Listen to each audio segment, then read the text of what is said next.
The autumn afternoon sun was fading over Hanover Street in Boston's North End, washing the outdoor tables of a little Italian restaurant in gold, when an elderly woman in an expensive silk scarf dropped her fork for the fourth time in a row. Her hands were shaking so violently that strands of pasta kept slipping off the tines and splattering marinara sauce across the white tablecloth, over and over again, while the well-dressed diners around her glanced up, winced, and looked away, pretending they hadn't seen a thing. 2 men in black suits stood 10 feet from her table, arms crossed, eyes forward, forbidden to touch her because Lucia Ferraro was a proud woman, and she'd rather starve in public than be fed like a child. Nobody stepped forward. Nobody asked if she needed help. Nobody ever does. And then there was Willa Hartley, 26 years old, a third-grade public school teacher walking home from a 7-period day with $11 in her wallet, a bag of ungraded papers on her shoulder, and a pair of glasses held together at one hinge with a strip of yellowed tape. That very morning, she'd opened an email telling her the district was cutting her position at the end of the year. She had a second job waiting for her that night, $40,000 in student loans hanging over her head, and a basement apartment with a leak she couldn't afford to fix. She didn't have time. She didn't have energy. She had absolutely nothing left to give. But when her eyes landed on those trembling hands, on that lonely woman fighting a losing battle with a plate of pasta, while an entire restaurant looked the other way, Willa stopped walking. She didn't ask permission. She didn't make a scene. She simply pulled out the empty chair, sat down across from the stranger, adjusted her taped glasses, and said with a warm smile, "I'm starving too, would you mind if I joined you?"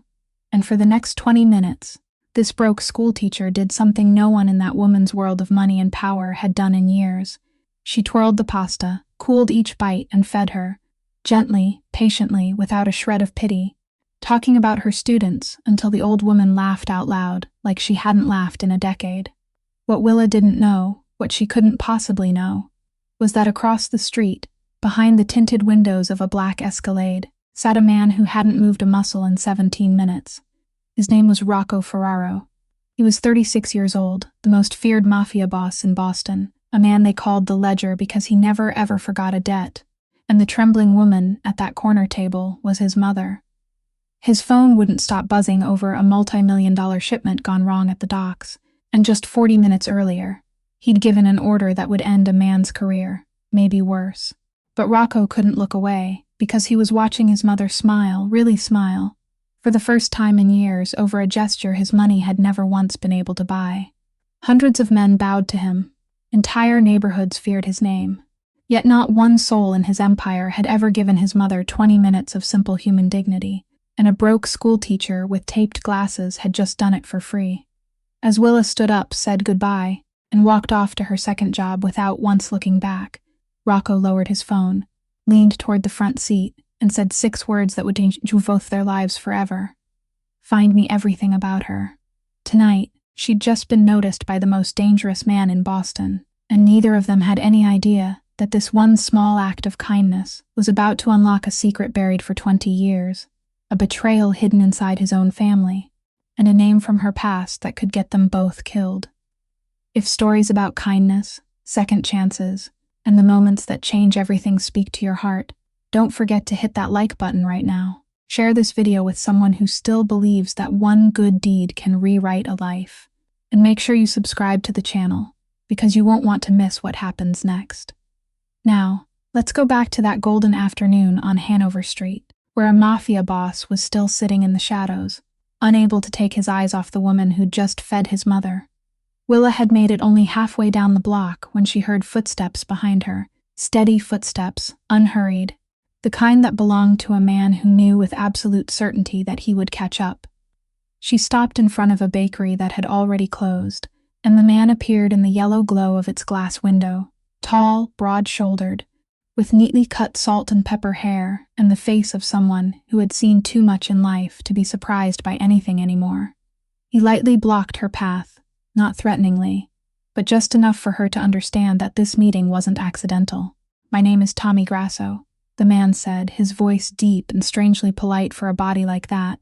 "My boss wants to send you his thanks." From the inside pocket of his coat, he took out a thick white envelope, so thick that the edges of the paper bulged tight, and placed it in Willa's hand before she had time to react. $10,000, Tommy said without emphasis, as if he were announcing a train schedule. Cash. No strings attached.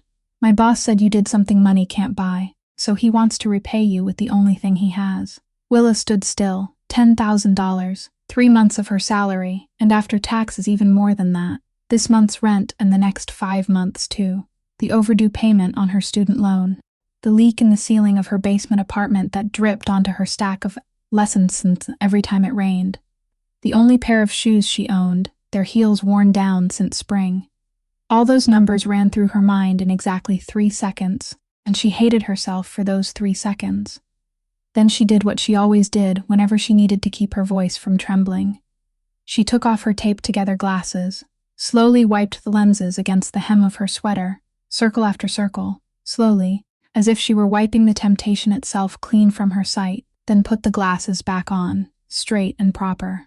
Her hands, her fingers still stained with red ink from grading papers, folded the envelope carefully, smoothed the paper's edge as though folding a student's test, then placed it back into Tommy Grasso's large palm, gently, firmly, without the slightest trace of hesitation left behind. "Take it back," she said. Tommy looked at the envelope, then at her, and for the first time, something like confusion flickered across that hardened face. "Teacher," he said slowly, "I don't think you understand. Nobody refuses a gift from my boss." "I do understand," Willa replied, and her voice wasn't harsh at all, only strangely calm. "But I didn't feed that old woman so I could get a tip. Basic kindness doesn't come with a price tag. You tell your boss that." Just then, a black Escalade glided close to the curb, smooth as a shadow, and the rear window lowered. The man sitting inside the car was unlike anyone Willa had ever met. His tailored charcoal gray suit fit across his shoulders like a layer of armor. The watch on his wrist was worth more than the entire apartment she was renting, and his eyes, those dark brown eyes almost black, the gaze of a man used to giving orders and used to being obeyed, settled on her without any hurry, as if this whole street, this whole evening, belonged to him. "Everyone has a price, teacher," he said. His voice was low, dry, each word falling with the precision of coins being counted on a stone tabletop. Willa looked straight into those eyes. She knew she should be afraid. A woman with $11 in her wallet should know enough to fear a man who could toss away $10,000 for a meal. But across 26 years, life had taken so much from her that fear, too, had become a luxury she could no longer afford to keep. "Then I guess you haven't met enough poor people," she said. That was all. No further explanation. No sermon about morality, not even a frown. Then she adjusted the bag of lesson plans on her shoulder, stepped around Tommy Grasso, who stood rooted to the pavement, and walked in straight toward the end of Hanover Street, where the lights of the restaurants began to thin and the darkness of the residential blocks began. Without looking back once, without slowing for even a second, leaving behind the $10,000 envelope, the silent black car, and the most powerful man in Boston sitting in stillness inside his own vehicle. Tommy Grasso remained motionless for several more seconds, the returned envelope still lying untouched in his hand, then turned toward the car, waiting for an order, any order at all. But no order came.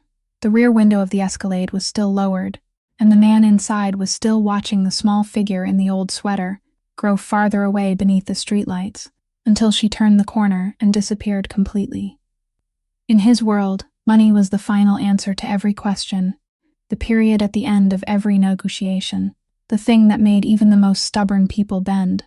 And yet a public school teacher with taped-together glasses had just folded that final answer in half, returned it, and walked away as if it had never existed. The black window slowly rose, swallowing the man's face back into darkness, and the Escalade pulled away from the curb, rolling slowly through the pools of lamplight along Hanover Street, carrying with it something that had just cracked very quietly, very deeply, beneath the armor that 20 years of power had forged.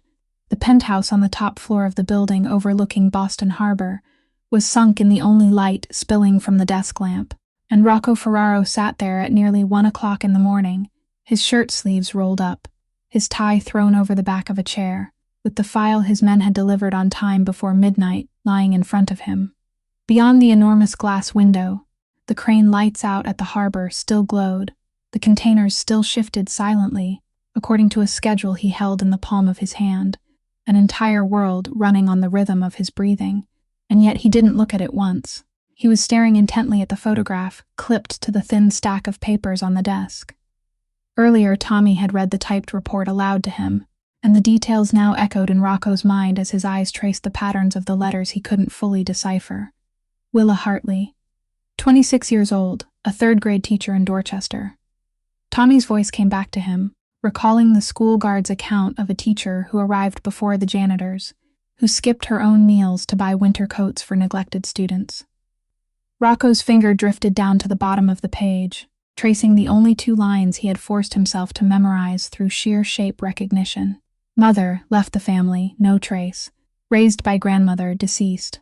No one at all. He didn't need to read the words to feel their weight. He stared at that tiny photograph, tracing the edge of her taped glasses with a black marker, opening and closing the folder for 2 full hours, as if searching for a hidden truth between the blurry lines. On the desk, 3 other files were waiting, thicker, more urgent. A shipment being held by customs at Pier Number 7. A warehouse manager showing signs of shortages in the books, a name circled in red, waiting for him to pass judgment with nothing more than a signature or a shake of his head. The kind of work that still fed and killed within the empire bearing the Ferraro name. He didn't open any of them. He poured a glass of whiskey and left it untouched until the ice melted, then stood and walked toward the glass, and the city below his feet spread out like a chessboard, whose every square he knew by heart. The North End with its clustered rooftops, where his father had once walked like a king. The black strip of harbor water where money flowed in every night, and somewhere to the south, lost inside the dim glow of Dorchester, there was a leaking basement apartment where a woman who had just thrown $10,000 back at him was finishing the stack of children's tests she still had to grade. Then I guess you haven't met enough poor people. That sentence kept turning over and over in his mind like a coin that kept falling and never hit the ground. He had met every kind of poor person there was. Poor enough to kneel, poor enough to betray, poor enough to sell out their own blood for a stack of cash, far thinner than the envelope from tonight. He had never met the kind of poor that folded the envelope in half and walked away without looking back. The phone on the desk lit up, vibrating in one long pulse, and the name on the screen made his jaw tighten with a reflex carved into his bones since he was 16 years old. Uncle Carmine. He let it ring until the 4th vibration before he answered. Still awake this late, son? The voice on the other end said, smooth and warm as velvet, the kind of voice that had never needed to be loud in 61 years of existence, because this whole city had learned to fall silent in order to hear it. I hear the shipment at Pier Number 7 ended cleanly. You did well. If your father were still alive, he would be proud. Rocco stood motionless beside the glass, his eyes still fixed on the smear of light toward Dorchester. He had been hearing that sentence, your father would be proud, for 20 years now. It was always placed at the beginning of the conversation, soft as a hand smoothing back his hair, and it had taken him many years to understand that the same hand was also turning his head in the direction it wanted him to face. The Maroney family has been asking about you, the voice continued, pausing leisurely to sip something at the other end of the line. Old Maroney wants to settle on a date this spring. Bianca is a beautiful girl, intelligent, of the right blood and the right breed, and this marriage will bind the 2 harbors into one. You understand what that means for the family. 2 families, 1 empire. No cracks for the vultures from New York to peer through. That was what your father once dreamed of.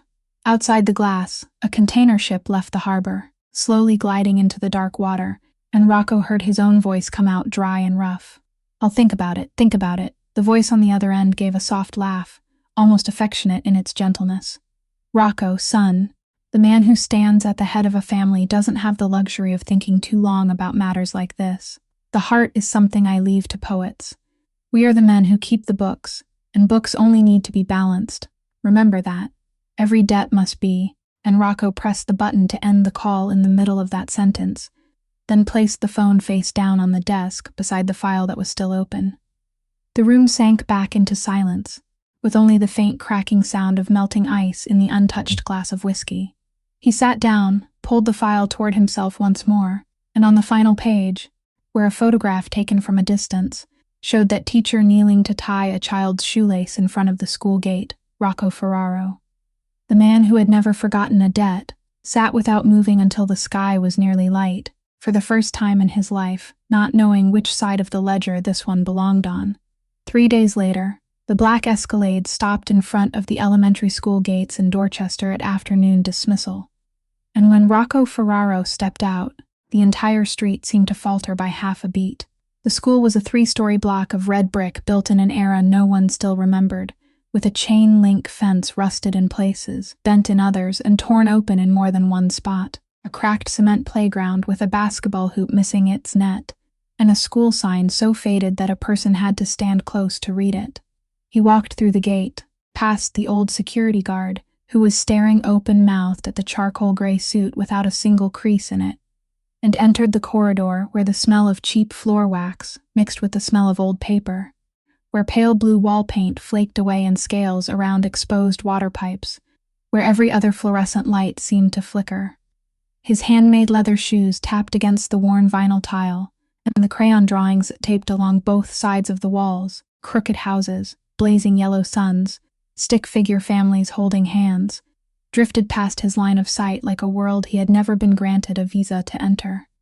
He was about to ask for the office when he heard noise from the bend at the end of the hall. Children's voices, and a sharp, cruel little laugh rang out first. "Mimi Milo." It said, "He talks like a record that got stuck, stutter, stutter, stutter," followed by several other voices laughing along, then the scatter of running feet, and when Rocco turned the corner, he saw 3 children vanish toward the back playground door, leaving behind a small boy of about 8 standing, with his back pressed against a row of metal lockers, clutching a backpack with a broken zipper to his chest like a shield, his head bowed, his thin shoulders shaking in waves, and then he saw her. Willa Hartley stepped out of her classroom. She didn't shout after the children. She didn't make a scene. She simply walked straight to the boy, then knelt fully on one knee on the cold tile floor so her face was lower than his, an act that in Rocco's world no one did before anyone unless they were about to die or about to betray. "Milo," she called softly, "look at me." The boy shook his head, and she stayed kneeling there, patient, until his red-rimmed eyes finally lifted. "Tell me," she said, slowly. "We have the whole afternoon." The boy drew in a trembling breath. They said I'm broken," each word catching against the next like train cars jolting together, and Willa nodded and listened to all of it, not interrupting once, not finishing the sentence for him once, as though those pauses and catches were also part of a language and she was fluent in it. Then she said, her voice firm as a promise, "You are not broken. Your thoughts just run faster than your mouth, and let me tell you a secret. People whose thoughts run fast are often the smartest people in the room. And anyone who tells you you're broken hasn't learned the most important lesson yet, and that lesson isn't in any book." The boy let out a sound that was half crying and half laughter, and she reached out to straighten the backpack strap that had slipped crookedly on his shoulder, pulled a granola bar from her pocket, placed it in his hand, then stood and watched until his small figure disappeared beyond the playground door. Only then did she notice the man standing at the end of the hallway. She straightened, and all the tenderness from a moment ago withdrew behind the lenses of her taped-together glasses, giving way to a flat, quiet caution. "You must be lost," she said. "There's nothing in this neighborhood worth investing in."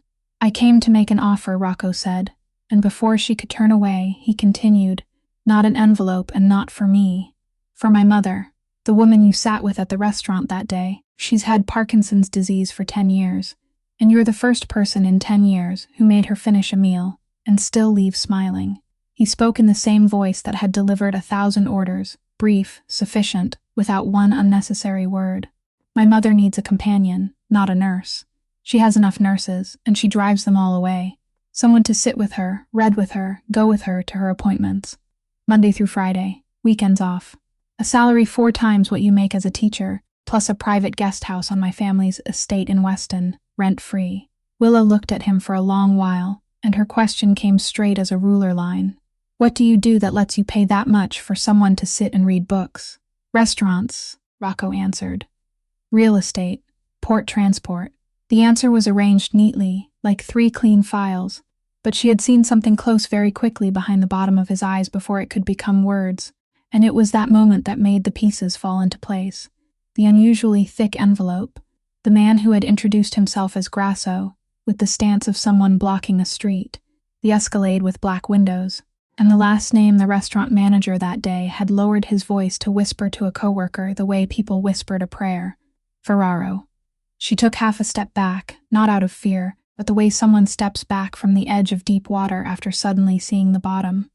I know what the Ferraro name means in this city, she said, her voice not rising by even one note. Thank you for thinking of me. But I'm a teacher. I teach children that some shortcuts are never worth taking. I don't work for your world. She gave him one very slight nod, the bare minimum courtesy, then turned and walked back toward her classroom, leaving him standing in the middle of that peeling hallway, among the children's crayon drawings, a man wearing a suit worth more than the yearly salary of anyone in that building. For the second time in 1 week, watching that woman walk away, and having nothing in the world with which to keep her there. 2 weeks after that afternoon in the hallway. The first blow fell on a Tuesday morning, without warning and without ceremony, only an email subject line appearing on Willa's phone screen a little before 7, while she stood waiting for the bus, notifying her of a mid-year staffing restructure.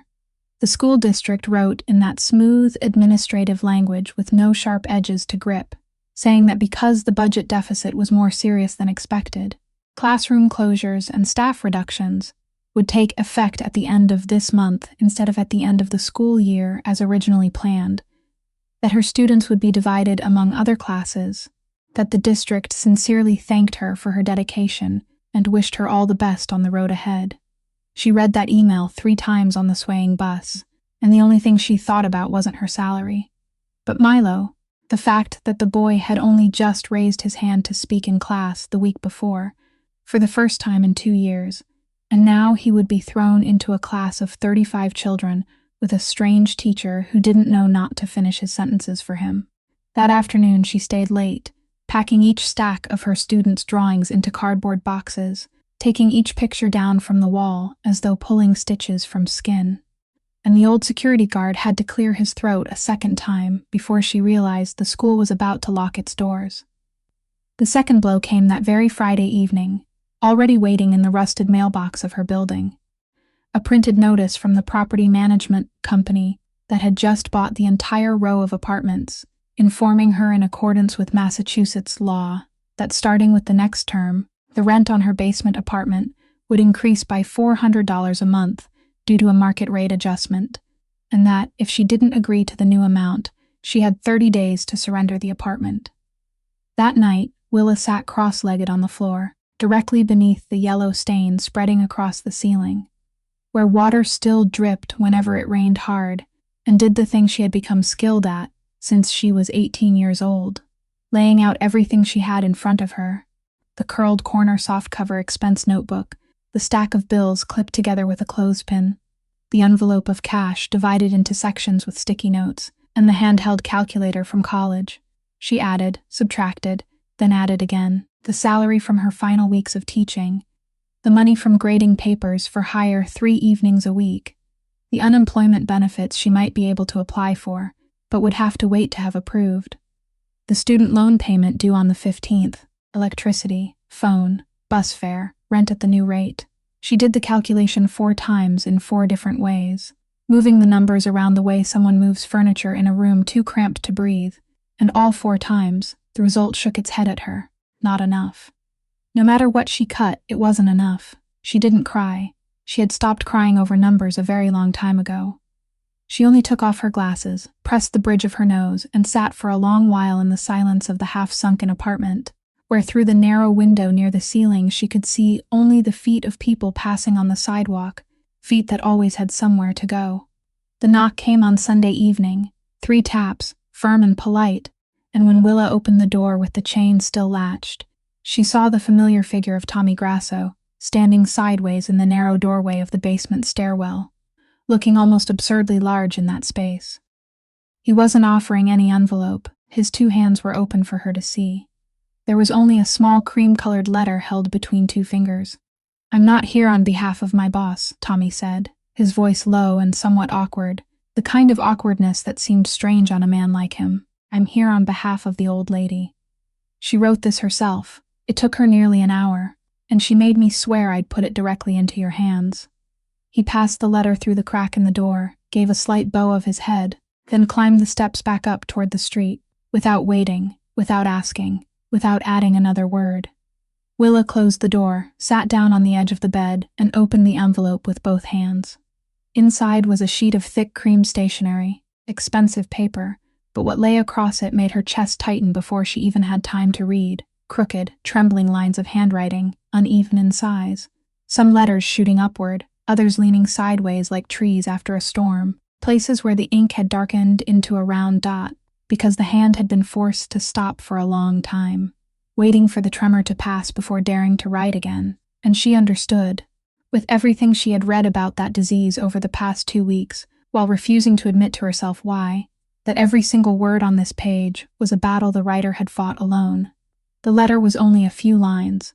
My Willa, they send me the finest nurses in the state, and I have driven them all away, not because they are bad, but because in their eyes I am only a medical chart that knows how to breathe. I don't need a nurse, child.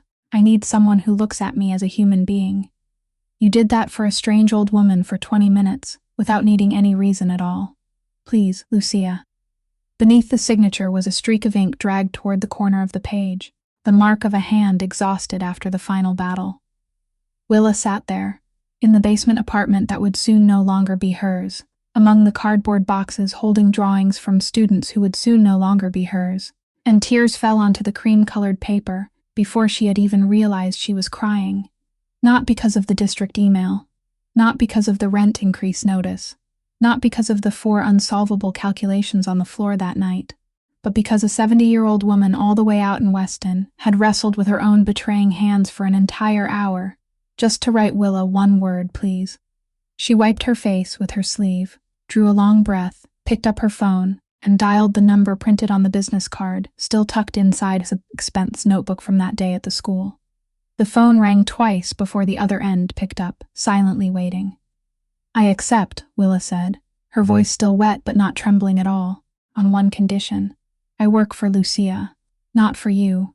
On the final Saturday morning of the month, the car driven by Tommy Grasso carried Willa away from Dorchester with all the possessions she had in the world, 1 old rolling suitcase with a stuck wheel, 3 cardboard boxes filled with books and lesson plans, and a small potted plant she stubbornly held on her lap the entire way. Weston appeared after 40 minutes on the road like a different country, roads curving between rows of old maple trees, lawns so wide that the houses at the ends of them could barely be seen, and then the car slowed before a black iron gate taller than 2 men, the heavy gate sliding open without a sound, after Tommy lowered the window so the camera mounted on the stone pillar could scan his face, and Willa counted at least 4 more glass eyes like that along the gravel drive, hidden among the trees, turning after the car little by little like patient birds of prey. The Ferraro mansion was a 3-story gray stone house in an old style, with tall windows and ivy climbing over one corner of the front, beautiful in the way of things, built to outlast every person who had ever lived inside them, and scattered across the grounds, standing in places that looked accidental but where nothing was accidental, were men in dark suits, men with the same way of standing, feet shoulder-width apart, hands hanging loose, and the same faint rise beneath the left side of their jackets, which Willa, a daughter of Dorchester, didn't need anyone to explain.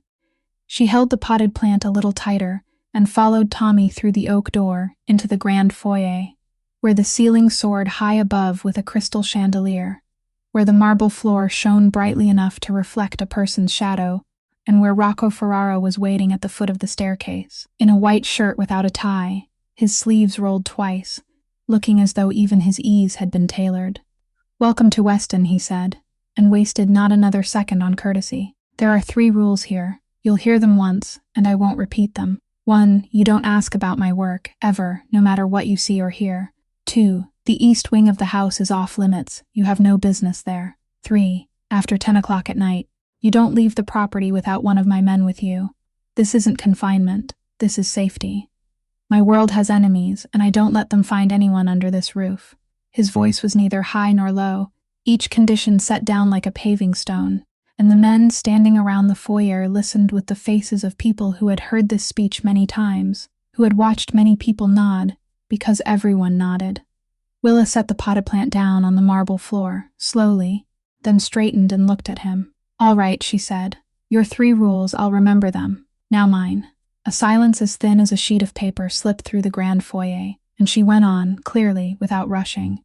"In Mrs. Lucia's room, I make the decisions. Meal times, rest times, the way she is spoken to, everything. If I say she needs quiet, even you knock before you come in. And one more thing." Her eyes moved slowly across the men standing around the foyer, across the faint rises beneath the left sides of their jackets. "No one brings a gun into her room, no one. She is a sick mother, not an asset to be guarded, and I won't let her live out these years surrounded by gun barrels, no matter how well hidden they are." This time the silence was no longer as thin as paper. It thickened, settling over the entire grand foyer like snow falling indoors, and the men around the foyer didn't look at her, but at one another. Then all of them looked toward the man at the foot of the stairs and waited, because in this house, in this city, no one had ever set conditions for Rocco Ferraro.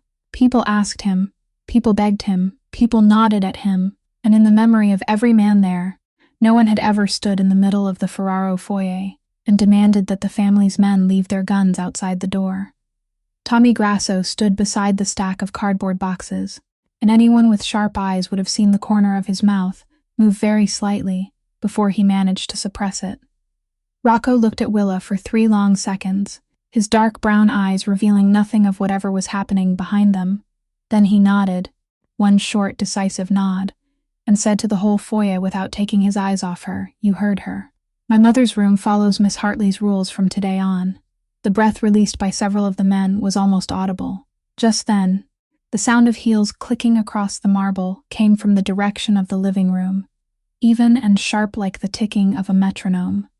And a young woman entered the foyer, beautiful in the way of someone who had been invested in since childhood, black hair spilling over the shoulders of an ivory silk blouse, a small strand of pearls close against her throat, a woman with the appearance of a portrait that had learned to walk. Bianca Moroni stopped a few steps from Willa, and her eyes carried out a complete silent appraisal, traveling from the shoes with worn heels, over the cloth pants faded at the knees, over the sweater with its stretched collar, pausing a moment longer on the glasses with a yellowed bit of tape on one side. And throughout that appraisal, her face showed nothing at all, no contempt, no hatred, only valuation, the way one appraises an object before deciding which room in the house it belongs in. "New staff should use the back door," Bianca said, her voice smooth and slick as silk, not an insult, only an arrangement. "Everyone here has their place." Then she turned to Rocco with a smile calibrated down to the last millimeter. "I came by so we could finish discussing the spring party menu. Uncle Carmine said you had agreed in principle." Willa didn't answer the remark about the back door. She only bent down, picked up her potted plant, held it against her chest, and said to Tommy in a voice as calm as if she had just asked for directions, "Which way is Mrs. Lucia's room? I'd like to greet her before unloading my things." And as she followed Tommy up the stairs, her back straight, her red ink-stained fingers supporting the small potted plant from below, she didn't see what the whole foyer saw, that Rocco Ferraro didn't turn toward his fiancée on paper, that the eyes of the most powerful man in Boston were following the old sweater as it disappeared up the stairs, with an expression none of his men had ever seen on that face before, and none of them was brave enough to name it. During the first week, Willa changed nothing at all. She only watched. She noticed that Lucia trembled less in the morning after her first dose of medication, and trembled more when she was tired or when a stranger was looking at her. She realized that Lucia left meals unfinished, not because she had no appetite, but because the food cooled too quickly while she struggled with the fork and spoon. She learned that what Lucia hated most were the words, let me help you, let me do that for you." Words the old nurses had said dozens of times a day with all the good intentions in the world, never knowing that each time they said them, they were reminding her once more that she was no longer mistress of her own body. By the second week, changes began to appear, so small they were almost invisible. Lucia's meals were served on several small plates instead of one large one. Each plate was kept warm and brought out only after the one before it had been finished, so nothing had time to grow cold while she took her time with it. The heavy silver fork from the family's inherited dinner service was replaced with a fork Willa ordered, one with a large handle wrapped in thick padding, the kind of weight and grip that helped a trembling hand control it far better. The tall stemmed crystal glass was replaced with a ceramic cup with 2 handles and a ridged lid. A non-slip pad was placed beneath the plate, and Willa sewed an elastic band onto the handle of the spoon herself so it would stay settled in Lucia's palm, even when her fingers refused to obey. Not a single tool was brought out with an explanation. They simply appeared quietly on the table, as though they had always belonged there, and on the first noon, when Lucia managed to lift 3 pieces of gnocchi to her mouth in a row, without dropping one, without spilling a single drop of sauce onto her napkin, she set the fork down, looked at her plate for a very long time, then looked at Willa, who was sitting in the chair beside her reading a book and pretending not to notice at all. And the 70-year-old woman's eyes reddened for a reason that wasn't sadness. On pleasant afternoons, the two of them sat out on the stone veranda overlooking the garden. Willa read aloud from the novels Lucia chose, and Lucia listened with her eyes half closed, now and then cutting in with a sharp comment about a character that made Willa laugh, and have to read the whole passage again. On one afternoon like that, Lucia told her to bring paper and a pen. She wanted to record the family marinara sauce recipe, the recipe her mother-in-law had passed down to her on her wedding day, made with San Marzano tomatoes, and always finished with a sprig of basil dropped in only after the heat had been turned off. It had never been written down before, because one generation had always passed it to the next by standing side by side at the stove.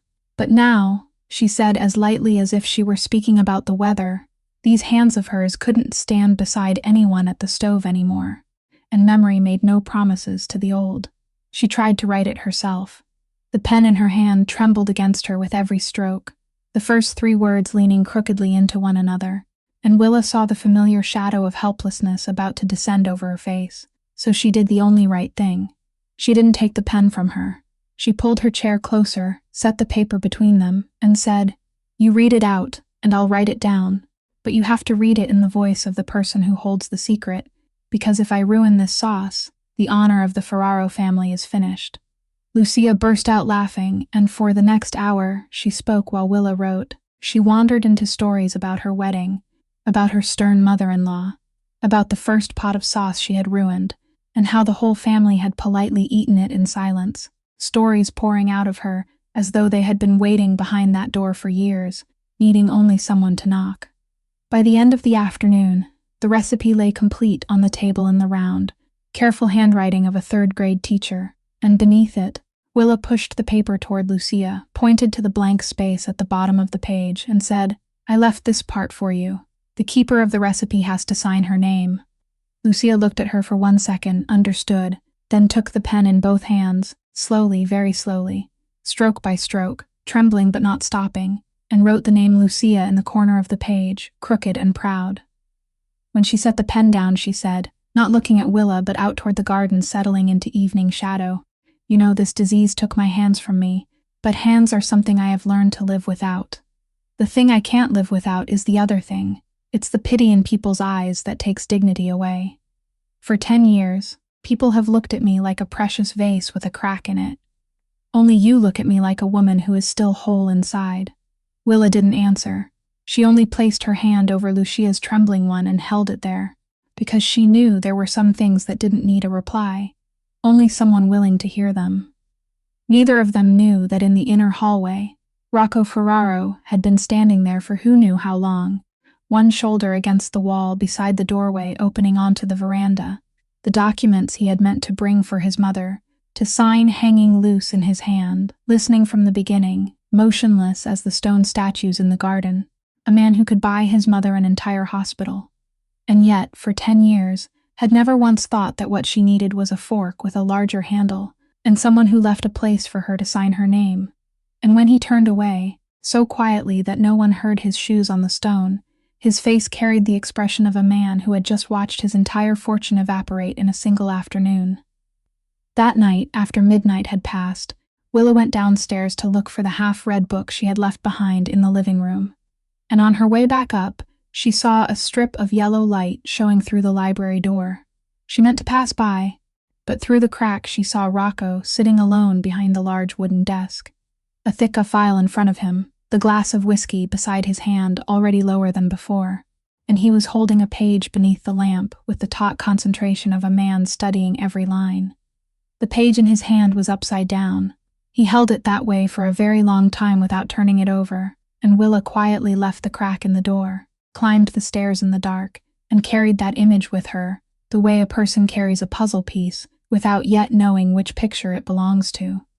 3 nights later, Lucia tossed and turned, unable to sleep because of the stiffness that came near dawn, and Willa went down to the kitchen to warm a cup of milk, the only thing that helped soothe her on nights like that. The house at 2 o'clock in the morning was so silent that Willa could hear the sound of her own footsteps on the marble, and she had just carried the cup of milk out of the kitchen when the side door of the grand foyer opened along with a breath of cold night air. Rocco entered first, his coat draped over one arm, the sleeves of his white shirt rolled up, and beneath the dim yellow nightlight of the foyer, Willa saw it, a dark stain spread across the cuff of his white sleeve, dried into the color of rust, the kind of color no one who had grown up in Dorchester could ever mistake for wine or tomato sauce. Behind him, Tommy Grasso came in with a black sports bag slung across his shoulder, the bag sagging with the weight of heavy things that had no fixed shape, and when he saw her, Tommy stopped for half a step, a small reflex, but Willa caught it. No one said anything. Rocco looked at her. She looked at the dark stain on his cuff, then lifted her eyes to his, the warm cup of milk in her hands suddenly heavy as stone, and for about 5 seconds, as long as an entire winter, 2 people stood at opposite ends of the grand foyer and looked at each other across the border of 2 worlds. He didn't explain, didn't hide his wrist, didn't turn away, only stood there and took her gaze the way a man stands to receive a sentence he already knows is coming, while she turned, climbed the stairs with Lucia's milk, her back straight, 1 step at a time, and didn't look back. The next morning, she found him in the garden, where he stood alone by the stone wall, drinking black coffee and watching the mist dissolve over the lawn, and she didn't circle around it. What was last night? Rocco set his coffee cup on the stone wall, stayed silent for a long while, then spoke in a voice that was even and bare, without decoration. A new crew came up from Providence. They started selling to minors. Their spot was exactly 2 blocks from the gate of a middle school in the North End. The local police were being paid to look the other way, and last night I made sure that by this morning that spot no longer existed. Their people will tell the story to the next ones who think about trying. He turned and looked directly at her. I won't give you the details because you don't need to carry that in your head, but I also won't call it by any cleaner name than what it is. I am what I am, Miss Hartley. I'm not asking you to forgive me. I'm only not lying to you. Willa stood there in the early garden, both arms wrapped around her elbows, and what frightened her most wasn't the blood stain on his sleeve from the night before, but the fact that she recognized herself standing there, searching for reasons on his behalf, wanting to believe there was a kind of darkness that existed to stop other darknesses, and she was horrified by that part of herself, so she only said, "Those children are lucky to have you. But don't mistake that for making your world any less wrong." Then she walked away first, leaving him with his cold coffee in the garden. That afternoon, while waiting for Lucia to take her short nap, she sat on the back veranda steps, and Tommy Grasso brought her a cup of tea no one had asked for, then sat down on a step at a proper distance from her, and after a while of silence, that man of few words began to speak, as if he had asked permission from someone in his mind beforehand. "Don't think he was born this way," Tommy said, his eyes on the garden. "I came into this house back in Mr. Aldo's day, his father. Back then Rocco was 16, a kid who loved old cars and went to Mass with his parents every Sunday. Then one winter night 20 years ago, right on the steps of St. Leonard's Church in the North End, after evening Mass, they shot Mr. Aldo 4 times in front of his wife and son." Tommy turned the teacup in his broad hands. "I got there 3 minutes later. That 16-year-old boy was sitting on the frozen steps, holding his father's head in his lap, blood soaked all through his church coat. He didn't cry, Miss Hartley. He just sat there like that until people had to pry his hands loose. The shooter was never found, and from the funeral on, Uncle Carmine, Mr. Aldo's younger brother, stepped in to guide him, taught him how to run everything. People outside said the boy was lucky he still had his uncle. All I saw was that from that winter on, no one ever heard him laugh again. He finished learning this business before he had time to finish learning anything else." Tommy stood, brushed off his pants, and added one more sentence before going back inside. "The day you made the whole foyer leave their guns outside the old lady's room. That was the first time in 20 years I saw anything in his eyes besides work." Then he went, leaving her sitting there with the tea cooling in her hands and an uninvited image in her mind, the 16-year-old boy on the church steps, not crying. That night, she saw the library light on again as she passed, and this time the door was wide open. He called her name when she was about to walk by. "Miss Hartley. The book you were looking for the other night. I had someone bring it back. It's on the table there." She stepped inside to take the book, and just as she picked it up, he also rose from his chair to reach for the file at the far end of the table. And suddenly the two of them were standing closer than they had ever stood before, close enough for her to smell the faint cedar on his shirt, close enough to see the dark circles under his eyes and the small faded scar at the edge of his left eyebrow. And for one breath, exactly one breath, neither of them stepped back. His hand moved slightly as if he were about to lift it. His gaze dropped to her mouth and stopped there, as if he were standing at the edge of his own cliff, while her heart beat so hard she was afraid he could hear it. Then she stepped back, hugging the book tightly to her chest like a shield. "I can't," she said, almost in a whisper. "I know," he answered, his voice roughened. "Neither can I." And she left the library with the book pressed against her chest, hurrying through the dark grand foyer, knowing clearly that the door closing behind her didn't keep anything out at all, because the thing she was running from had not stayed behind in that room. It had followed her up every stair, ever since her old class had been dissolved. There was one thing Willa never told anyone in Weston, that every Saturday morning she took 2 buses back to Dorchester, went to the storage building behind the parish church, where the old priest let her use the space without taking a single dollar, set up a dozen or so wobbly folding desks and chairs, hung a whiteboard she had bought secondhand on the wall, and held free tutoring sessions for the former students who had been scattered into classes of 35 children who were slowly sinking while no one had time to notice. She used her new salary to buy notebooks, pencils, and a carton of boxed milk to leave in the corner of the room, and the number of children who came grew larger every week, some brought by their mothers, some pedaling over on their own bicycles, and always there was Milo, arriving earliest, sitting at the front table, his backpack with the broken zipper now fitted with a new one that he proudly said Miss Willa had fixed for him. On the 4th Saturday morning, in the middle of class, the storage room door opened slightly, and Rocco Ferraro stepped inside carrying 2 large cardboard boxes, and his explanation sounded so reasonable it was almost suspicious.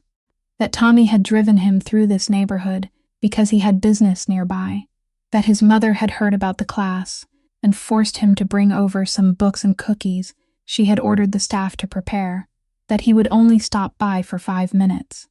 Willa looked at him standing out of place in the storage room, wearing the simplest cashmere sweater in his closet, and still somehow looking more expensive than everything in that room combined, looked at the children curiously turning their heads toward the tall unfamiliar guest, and decided not to ask anything more. She only pointed toward the corner of the room. "The cookies go on that table, and since you're already here, sit down. In this class, nobody gets to stand around doing nothing." And the strange thing was that he stayed. He sat down on the small folding chair with careful caution, as if afraid it might break, and for the next hour, the most powerful man in Boston sharpened pencils for a little girl with braided hair, held a ruler steady for a boy drawing a multiplication table, and listened while another child explained Tyrannosaurus Rex to him with great seriousness, the stone-cold lines of his face softening without his realizing it, and from the whiteboard, Willa occasionally caught herself looking toward that corner of the room longer than necessary. Then reading time came, each child with a book, the room rustling with the sound of spelling and sounding out words, and Milo, struggling with a library book about the solar system, looked up for Miss Willa. But she was busy leaning over another table, so the boy did the most natural thing in the world. He slipped down from his chair, walked straight to the nearest adult guest, held the open book out in front of him, pointed one tiny finger at a long word in the middle of the page, and asked in a completely unguarded stammer, "Mr. C.C., could you read this word for me, please?" Time stopped in that corner of the room. Rocco looked down at the page. Willa, lifting her head at that exact moment from the table on the other side, saw all of it, and she would never forget what happened in the next 8 seconds. The man who had stood in the grand foyer and recited 3 rules without blinking suddenly sat frozen, as if all the blood had been drained out of him, his shoulders locked solid, the hand gripping the edge of the book tightening until his knuckles went white, his jaw clenching into one tense straight line, his throat moving once up and then down. And from the collar of his sweater, a flush of red slowly climbed toward his ear, staining it crimson like the ear of a schoolboy called to the board. His eyes were fixed on the word Milo was pointing at, fixed there with the intensity of a man trying to lift a stone with nothing but his gaze, his pupils shifting faintly back and forth along the same line of letters, as though trapped in a maze with no way out.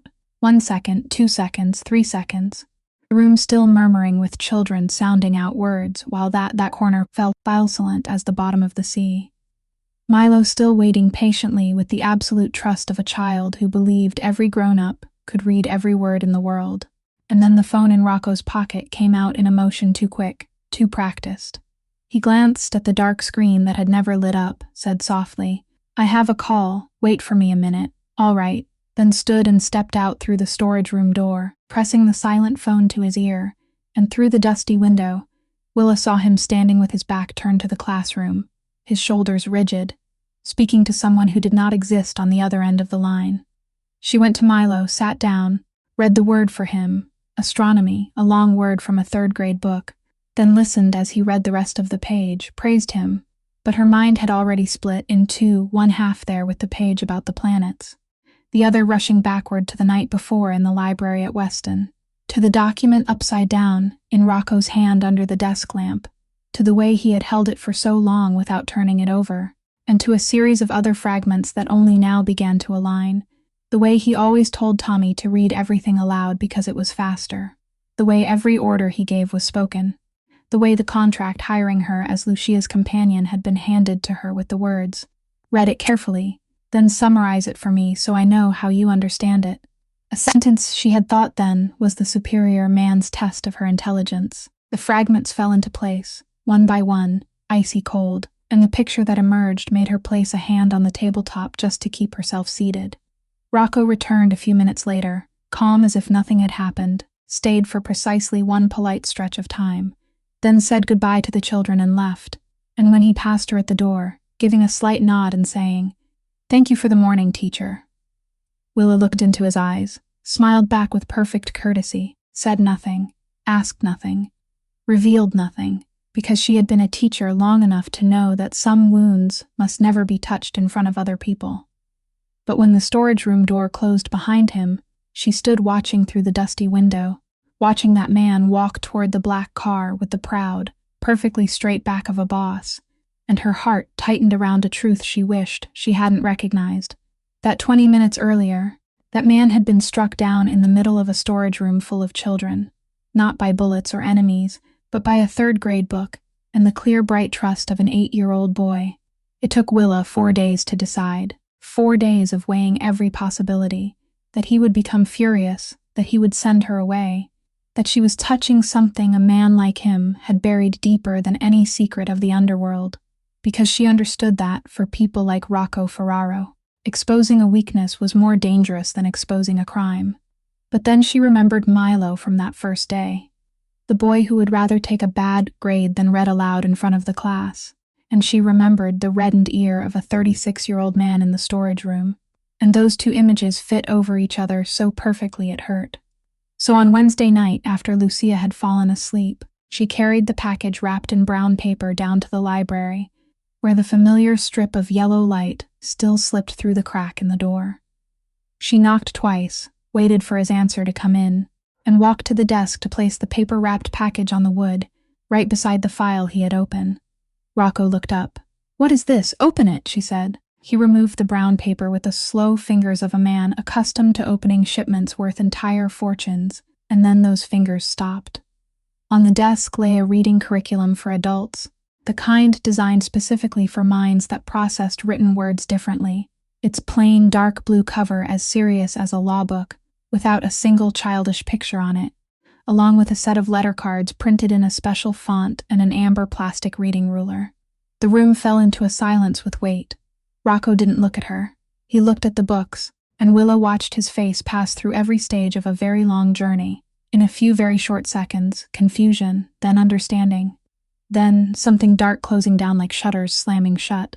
His shoulders pulled back, his chin lifted, his whole body withdrawing into the defensive posture of a man forced against a wall, and when he opened his mouth, his voice was colder than she had ever heard it. "What do you think you're doing?" "I think I'm doing my job," Willa replied, not retreating even half a step under that gaze. "You held the document upside down that night and didn't turn it over because whether you turned it or not, it made no difference. You make Tommy read everything aloud because it's faster. You handed me the contract and told me to read it carefully, then summarize what I understood from it. And last Saturday, a third-grade book did what I suspect this whole city can't do." She said those things not as accusations, but like someone reading symptoms back to a patient who had known the illness himself for a very long time, and he surged to his feet, bracing both hands against the desk. "Get out." Willa didn't leave. She stood still and spoke in the same voice she used with children shouting that they hated reading, a voice neither higher nor lower, only steadier. "Hear me out first, and then if you still want me to, I'll go and never mention this again. You run an empire across this city with memory, Rocco. You remember every number from every shipment, every name, every debt, going back 20 years. You memorize contracts after someone reads them to you once. Do you know how strong a mind has to be to compensate for that much, for that many years, without anyone noticing? You are not stupid. You have never been stupid. No one ever taught you the right way." And she stepped one step closer, placing her hand on the cover of the curriculum. "What you are out there is not something I can change. But in this room, for 1 hour every night, you are not the boss. You are my student. And I have never given up on a student." Rocco remained with his hands braced on the desk, his head lowered, and she saw the silent battle moving across his back, the muscles drawn tight beneath his shirt, his breath passing through his chest slow and heavy. 30 years of running from a room, with a blackboard fighting against something newer, smaller, a flame the size of a match head, and that battle went on so long that she had already prepared herself to turn away when he sat down. He said nothing. He only sat in the chair and pulled the curriculum toward himself, with both hands, as a person might pull something closer that was both precious and dangerous. Willa drew the chair beside him over and sat down next to him, not across from him, next to him, because she knew that with students like this, sitting across from them was an interrogation, while sitting beside them was an alliance. She opened the first page, set the amber reading ruler beneath the top line, and said softly, "We start with sounds, not words. You only need to read after me, one sound at a time. You can be wrong as many times as you need. No one grades anyone here." And then it happened, slowly as sunrise.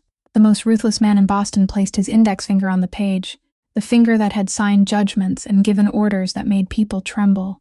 And that finger was trembling now, truly trembling, a small tremor he couldn't command to stop, and he began to sound the words out, his voice rough, stumbling, so low it was almost a whisper, each syllable lifted as if it were something heavy. There were sounds he got wrong, then wrong again, then wrong a third time, his jaw clenching hard after each mistake, and Willa sat there, not correcting him all at once, not praising him too loudly, only repeating the model in an even voice, and waiting with the patience of someone who had sat this way beside hundreds of children, until he managed to read the first full sentence on the page, a sentence so simple it was almost pitiful, 5 words, and when the final word came out of his mouth, clean, correct, whole, Rocco Ferraro sat motionless as stone, his eyes still fixed on that line, his throat moving up and down, his 2 hands slowly closing on the desk into fists held tight, not because of anger, but because that was the only way this man knew to keep something from spilling out. And he didn't cry. He didn't allow himself to cry. Only his breath broke for 1 beat, exactly 1 beat, as he said, still not taking his eyes from the page. 30 years, teacher. I have waited 30 years for that sentence." Willa swallowed the tightness in her throat, turned to the next page, and said in the calmest voice she could gather, "Then we're not going to make you wait another minute. Keep reading, student." The library lessons became a secret ritual, 1 hour every night after the entire house had gone to sleep, and by the 3rd week, Rocco could read whole short passages, still slowly, still needing the amber ruler, but his hand no longer trembled, and one night he laughed, a real laugh, brief, unfamiliar even to him, after finishing a funny little story in the curriculum and understanding the joke with his own eyes instead of through someone else's voice. But the library windows looked out over the rose garden, and on one of those nights, along his familiar gravel walking path, Carmine Ferraro stopped in the darkness. He stood there for a very long time, the glowing red tip of his cigar flickering at the corner of his mouth, watching through the lit window, seeing that 61 years of living had never shown him before. His powerful nephew bent beside a public school teacher, his index finger tracing each line of a page, his mouth moving as he sounded out words like an 8-year-old child. And on Carmen's face there was nothing at all, no surprise, no pity, only the slightly narrowed eyes of a chess player who had just discovered that his opponent's queen was standing on an unprotected square. He took a long draw from his cigar, breathed smoke into the darkness, and continued along the gravel path without a sound. 2 days later, in his private sitting room in the East Wing, Bianca Moroni sat with one leg crossed over the other in a leather armchair, swirling a glass of white wine, and reported in the flat voice of someone reading a financial statement. That girl goes back to Dorchester every Saturday morning, teaches for free in a storage building behind a church, and your nephew went there, sat sharpening pencils for children the whole morning. My people got pictures, but I told them to delete them. Keeping things like that on a device only invites trouble. She took a sip of wine, then said, "And do you know the funniest part? I checked. The girl hasn't gotten a single cent out of him beyond her salary. No jewelry, no black card, no car. She even refused the envelope on the very first day. A little thing that can't be bought, and when someone can't be bought, I don't have the tools to handle her. That is your specialty." Carmine sat on the other side of the low table, his 2 hands folded together on his knee, nodding as he listened like a gentle grandfather hearing a family story, and then he said, his voice smooth as always, "My dear girl, don't worry over small matters. Ferraro men in every generation have had a few moments of distraction over a new face. Your job is to keep being beautiful, keep being patient, and keep being the future daughter-in-law both families chose. As for any stones in the road," he smiled faintly, "leave them for me to pick up." But that night, alone in his locked study, Carmine was no longer gentle. He sat motionless behind his desk for a very long time, his fingers tapping slowly on the wood in an unchanging rhythm. Hartley. That name had scratched at some place in his memory, from the day Tommy Grasso brought the girl home. A very faint scratch that had grown clearer and clearer, and a poor teacher who couldn't be bought, rising up out of Dorchester, taking root in the middle of this house so quickly, trusted by his nephew enough, that Rocco had exposed the secret he had buried for 30 years.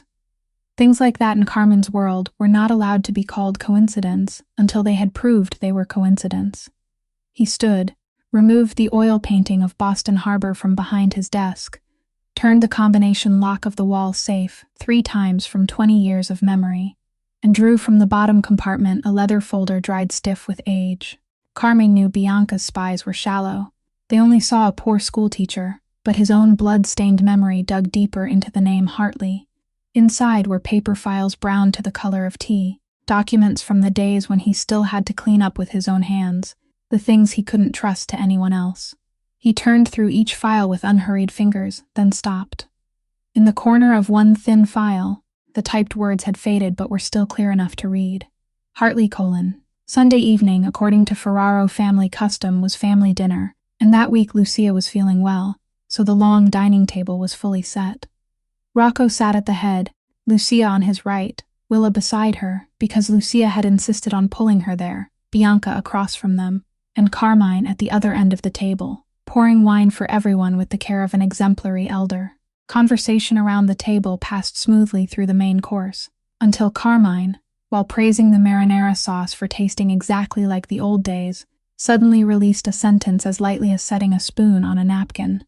"Sister-in-law, for some reason I've been thinking about old things lately. The other day, while sorting through papers, I remembered Aldo, and then out of nowhere I remembered that nurse from back then too, the one who betrayed this family. What was her name again? I'm old now, I've forgotten." The large-handled fork in Lucia's hand stopped in midair. The whole table seemed to sink. Rocco's head snapped up, his eyes warning his uncle, but Lucia had already set the fork down, and in the voice of an old wound being touched, she said to the only person at the table who didn't know the story, "Child, long ago this house had a private nurse who cared for Aldo's heart condition for several years. Her name was Colleen.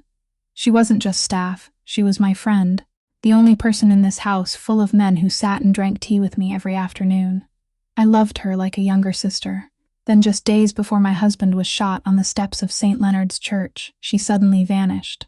Not one word, not one trace. Her suitcase was still in her room, but the woman herself had evaporated. The police called it a coincidence, but this whole family understood it in the only way it could be understood, that she was the informant, that she sold my husband's schedule to the enemy and then ran. My Rocco was 16 that year. He stood before his father's coffin and swore that if the day ever came when he found Colleen, he would collect that blood debt with his own hands. When she finished speaking, the dining table went perfectly silent. Bianca gently turned her wineglass. Carmine nodded sadly, like a man who had accidentally stirred up a painful memory, while Willa sat there, very straight, her two hands in her lap, beneath the edge of the tablecloth, slowly tightening around each other, because something inside her chest had just gone into free fall without touching bottom. Her mother's name was Colleen. Her mother had vanished without a message on a night 20 years ago, when Willa was 6, and Willa had to summon every year that had hardened her just to keep her face calm, to lift her water glass and take a sip so her throat would not lock dry, to tell herself in the most reasonable voice she could scrape together, "Stay calm, Willa. There are thousands of women named Colleen in America, thousands of children abandoned by their mothers. This is only a coincidence. It has to be a coincidence." And no one around the table noticed anything. Rocco was too busy looking at his uncle. Lucia was wiping the corner of her eye. Only one person from the far end of the table, behind the rim of a red wineglass raised level with his face, was silently watching every smallest movement on the young teacher's face, patient as a hunter who had set the trap and now needed only to wait. That night's lesson was the first one since they had begun in which Rocco couldn't focus. He misread sounds he had already mastered the week before. The amber ruler lingered too long on a single line, and at last he pushed the curriculum away, leaned back in his chair, looked at the desk lamp for a long while, and said, without looking at her, "I'm sorry about dinner tonight. My uncle shouldn't have brought that up in front of my mother." Willa answered in the most neutral voice she could manage, hating herself for how smoothly it came out. "It's your family's matter. You don't need to apologize to me." But Rocco shook his head, and there was something in the way he sat, an old weariness far older than 36, that made her understand that some door inside him was opening by itself tonight. "There's something," he said slowly. "I've never told anyone, not even my mother, not even Tommy, but you taught me that the longer things stay hidden, the deeper their roots grow," and he was silent for a long time before the words left him, one by one, heavy as stones rolling from the mouth of a cave. "I found Colleen 3 years ago. She hadn't run overseas, hadn't changed her name the way the whole family believed for 20 years. She was right there in Providence, Rhode Island, less than an hour from this city, living alone in a small house under that same name. My men spent 4 years following old traces, and one November night, I drove down there myself, alone, without telling anyone. I parked at the end of the street and walked to her front door with a gun inside my coat." He turned the amber ruler between his fingers, his eyes still fixed on the lamp. "I stood in front of that door, teacher. I had waited 20 years for that moment. I swore beside my father's coffin. I owed him that debt. The lights in the house were still on. I could even hear the radio playing inside. All I had to do was knock." He set the ruler down, and for reasons I still don't understand, I went home, just like that. Got back in the car, drove to Boston, locked the gun in the safe, and for 3 years I have lived with that night the way a man lives with a debt he doesn't know which side of the ledger to write on. I haven't forgiven her. Never. But I haven't gone back there either, and I can't answer why. He closed it there, his voice sinking lower. "Maybe because you're a teacher, and you're used to grading unfinished work, so I'm telling you." Willa sat there, and the world around her dissolved into a steady ringing sound. Providence, an hour away, living alone, under that same name. Colleen. Every detail fell like a hammer, driving the nail of coincidence deeper into something that could no longer be called coincidence, and she heard herself say something rounded and careful. Something about there being doors people don't knock on because their hands are wiser than their hearts. He nodded faintly as though the sentence meant something, and then the lesson ended early, and she didn't remember how she climbed the stairs. In the guesthouse room, Willa didn't turn on the light. She sat on the edge of the bed in the darkness, and the battle began. Tell him, right now. Go down to the library and set the last truth on his desk. I am Colleen's daughter. My mother left me behind when I was 6 years old, on the very night your family lost everything, and then let him do whatever he will do. Or run. Pack the suitcase tonight, write Lucia a note, disappear before dawn. Before the hunter sitting at the far end of the table can track down the thing his eyes had begun to scent tonight. Because she didn't know what her mother had or hadn't done 20 years ago. She only knew that if that woman truly had been the informant, then she, Willa Hartley, was sleeping every night under the roof of people who had the power to collect that blood debt from anyone who carried Colleen's blood. She thought of the gun in the safe. She thought of the vow made by a 16-year-old boy beside a coffin. Then she thought of the man who had sat trembling tonight as he told her the second greatest secret of his life, of Lucia and the crooked proud signature beneath the marinara recipe. And among all those faces, rising last, faintest, and most painful of all, was a face she could no longer truly remember. The face in the worn old photograph she had carried with her for 20 years from one rented room to the next. A young woman with bright eyes holding a baby on some porch she couldn't place. Her mother was alive. Her mother was an hour away.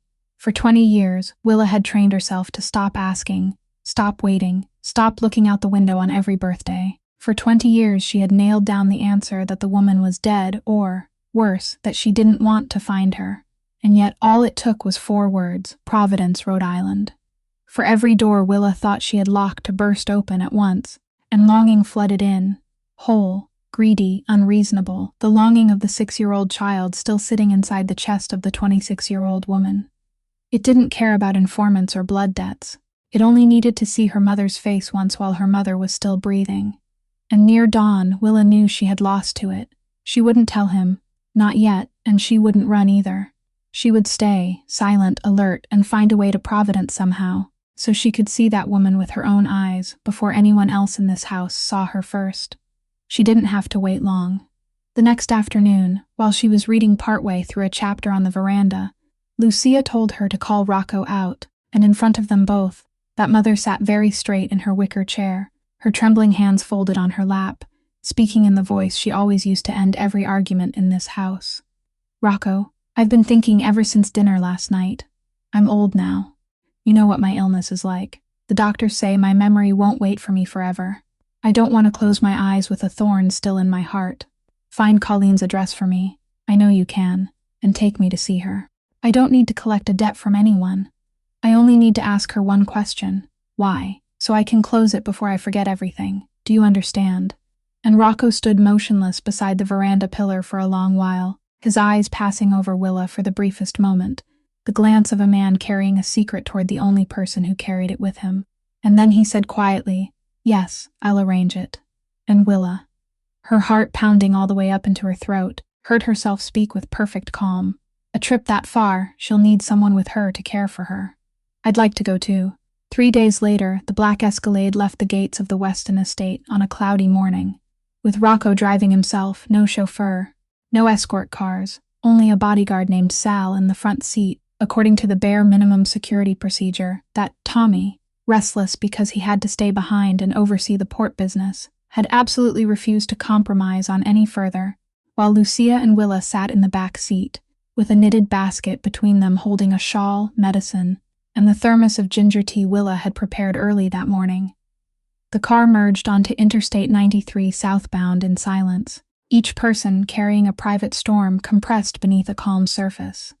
Rocco drove with steady hands, but his fingers rested on the steering wheel more tightly than they needed to. Lucia looked out through the window at the warehouses and suburban water towers drifting past, her lips moving without sound like someone rehearsing a question that had gone unasked for 20 years, while Willa sat upright, both hands in her lap, counting the rhythm of her own breathing, because every green sign announcing the miles to Providence pulled the thing she had not yet dared to name a little closer. The car moved onto Interstate 95. And it was Lucia who broke the silence, with that special gift of hers, the gift of speaking about grave things in the tone of someone asking about the weather. She pulled the shawls over her knees, turned to Willa and said, "Talk to me, child. The road is long, and my head keeps wandering into dark corners. Tell me about your family. You've been in my house for 2 months now. You know every thread and seam of my family. And I haven't asked you one decent question about yours. Where did you grow up? What were your parents like? Willa looked down at her own hands. This was the moment when she could steer the conversation somewhere else, talk about school, about Dorchester, about anything at all. And half of her screamed at her to do exactly that. But the other half, the half that had been awake for 3 sleepless nights, suddenly felt exhausted to the bone from carrying everything alone. So she heard herself answer. Slowly and honestly, I grew up with my grandmother, in South Boston. She worked in a laundry, and raised me from the time I was little until she died when I was 23. My father, I never knew his face. And my mother, she stopped for one beat, feeling rather than seeing Rocco's eyes lift briefly in the rearview mirror. My mother left when I was 6.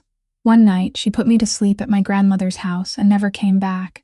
No letter, no phone call, not one word for 20 years. I don't know whether she's still alive or dead. Lucia made a soft sound of sorrow, her trembling hand reaching across to find Willa's hand and squeeze it. My poor child, no wonder. I kept telling myself there was something in you older than your years. So that's what it was. Children who are left behind always grow up faster than other people. Then she clicked her tongue softly and asked again in that same weather-asking voice, the most natural question in the world. And what was your mother's name, my love? And time inside the Escalade bent. Willa stared straight at the back of the seat in front of her, and in that final instant she still could have lied, could have given any name at all. Mary, Susan, Karen, thousands of names that would have allowed this car to keep rolling smoothly south. But she was tired down to the bone, of closed doors and unspoken things, so she opened her mouth, and those 2 words fell into the sealed space of the car as softly as 2 drops of water falling onto the surface of a frozen lake. Colleen Hartley. 1 second, no one breathed. Rocco's back in the driver's seat turned rigid as stone, and even the sound of the tires against the road seemed to recede into the distance. 2 seconds. Lucia's trembling hand inside, Willa's stopped trembling, stopped completely, a stillness more frightening than any tremor, and those aged fingers slowly tightened around hers.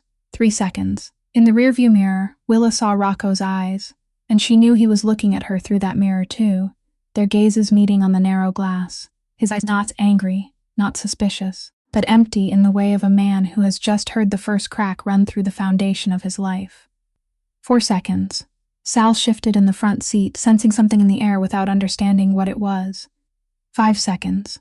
Then the right turn signal came on, tick-tick, unnaturally loud in the silence, and the Escalade changed lanes, once, twice, 3 times, smooth and decisive, separating itself from the stream of cars racing south, gliding into the emergency lane on the right side of the highway, and coming to a full stop.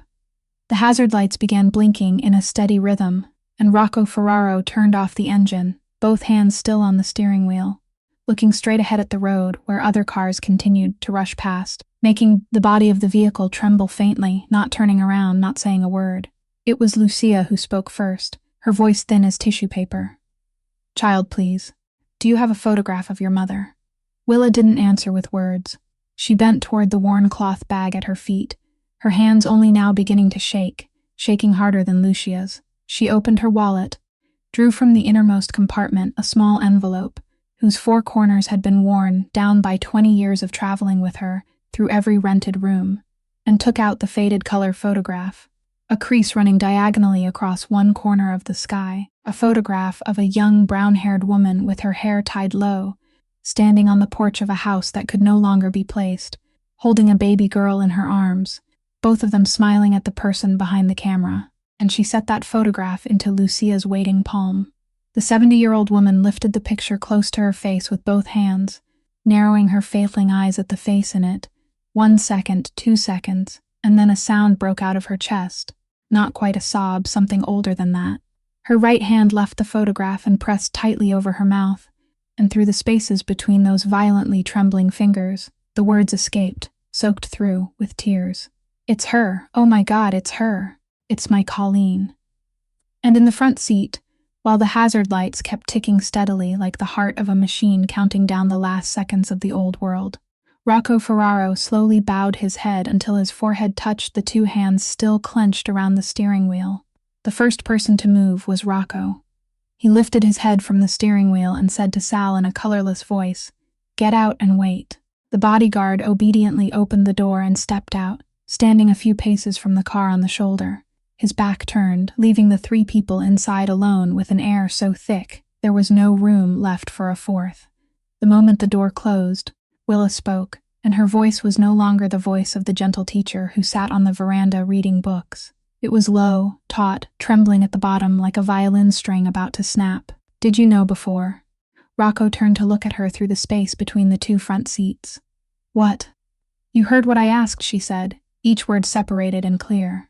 "Did you know I was her daughter before this? That file of yours, the one you ordered your people to investigate me with on the very first night, did it have my mother's name in it? You approached me because of this, didn't you?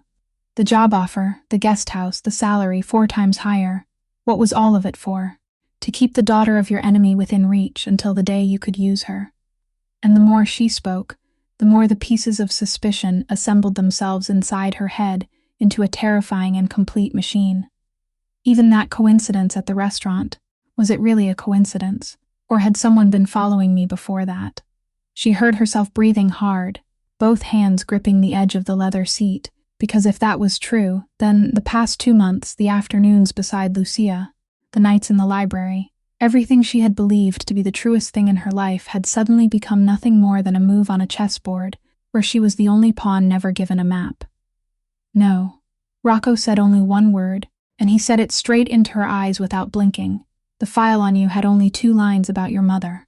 Left the family, no trace, no name, no photograph. My people didn't dig deeper because I didn't ask them to.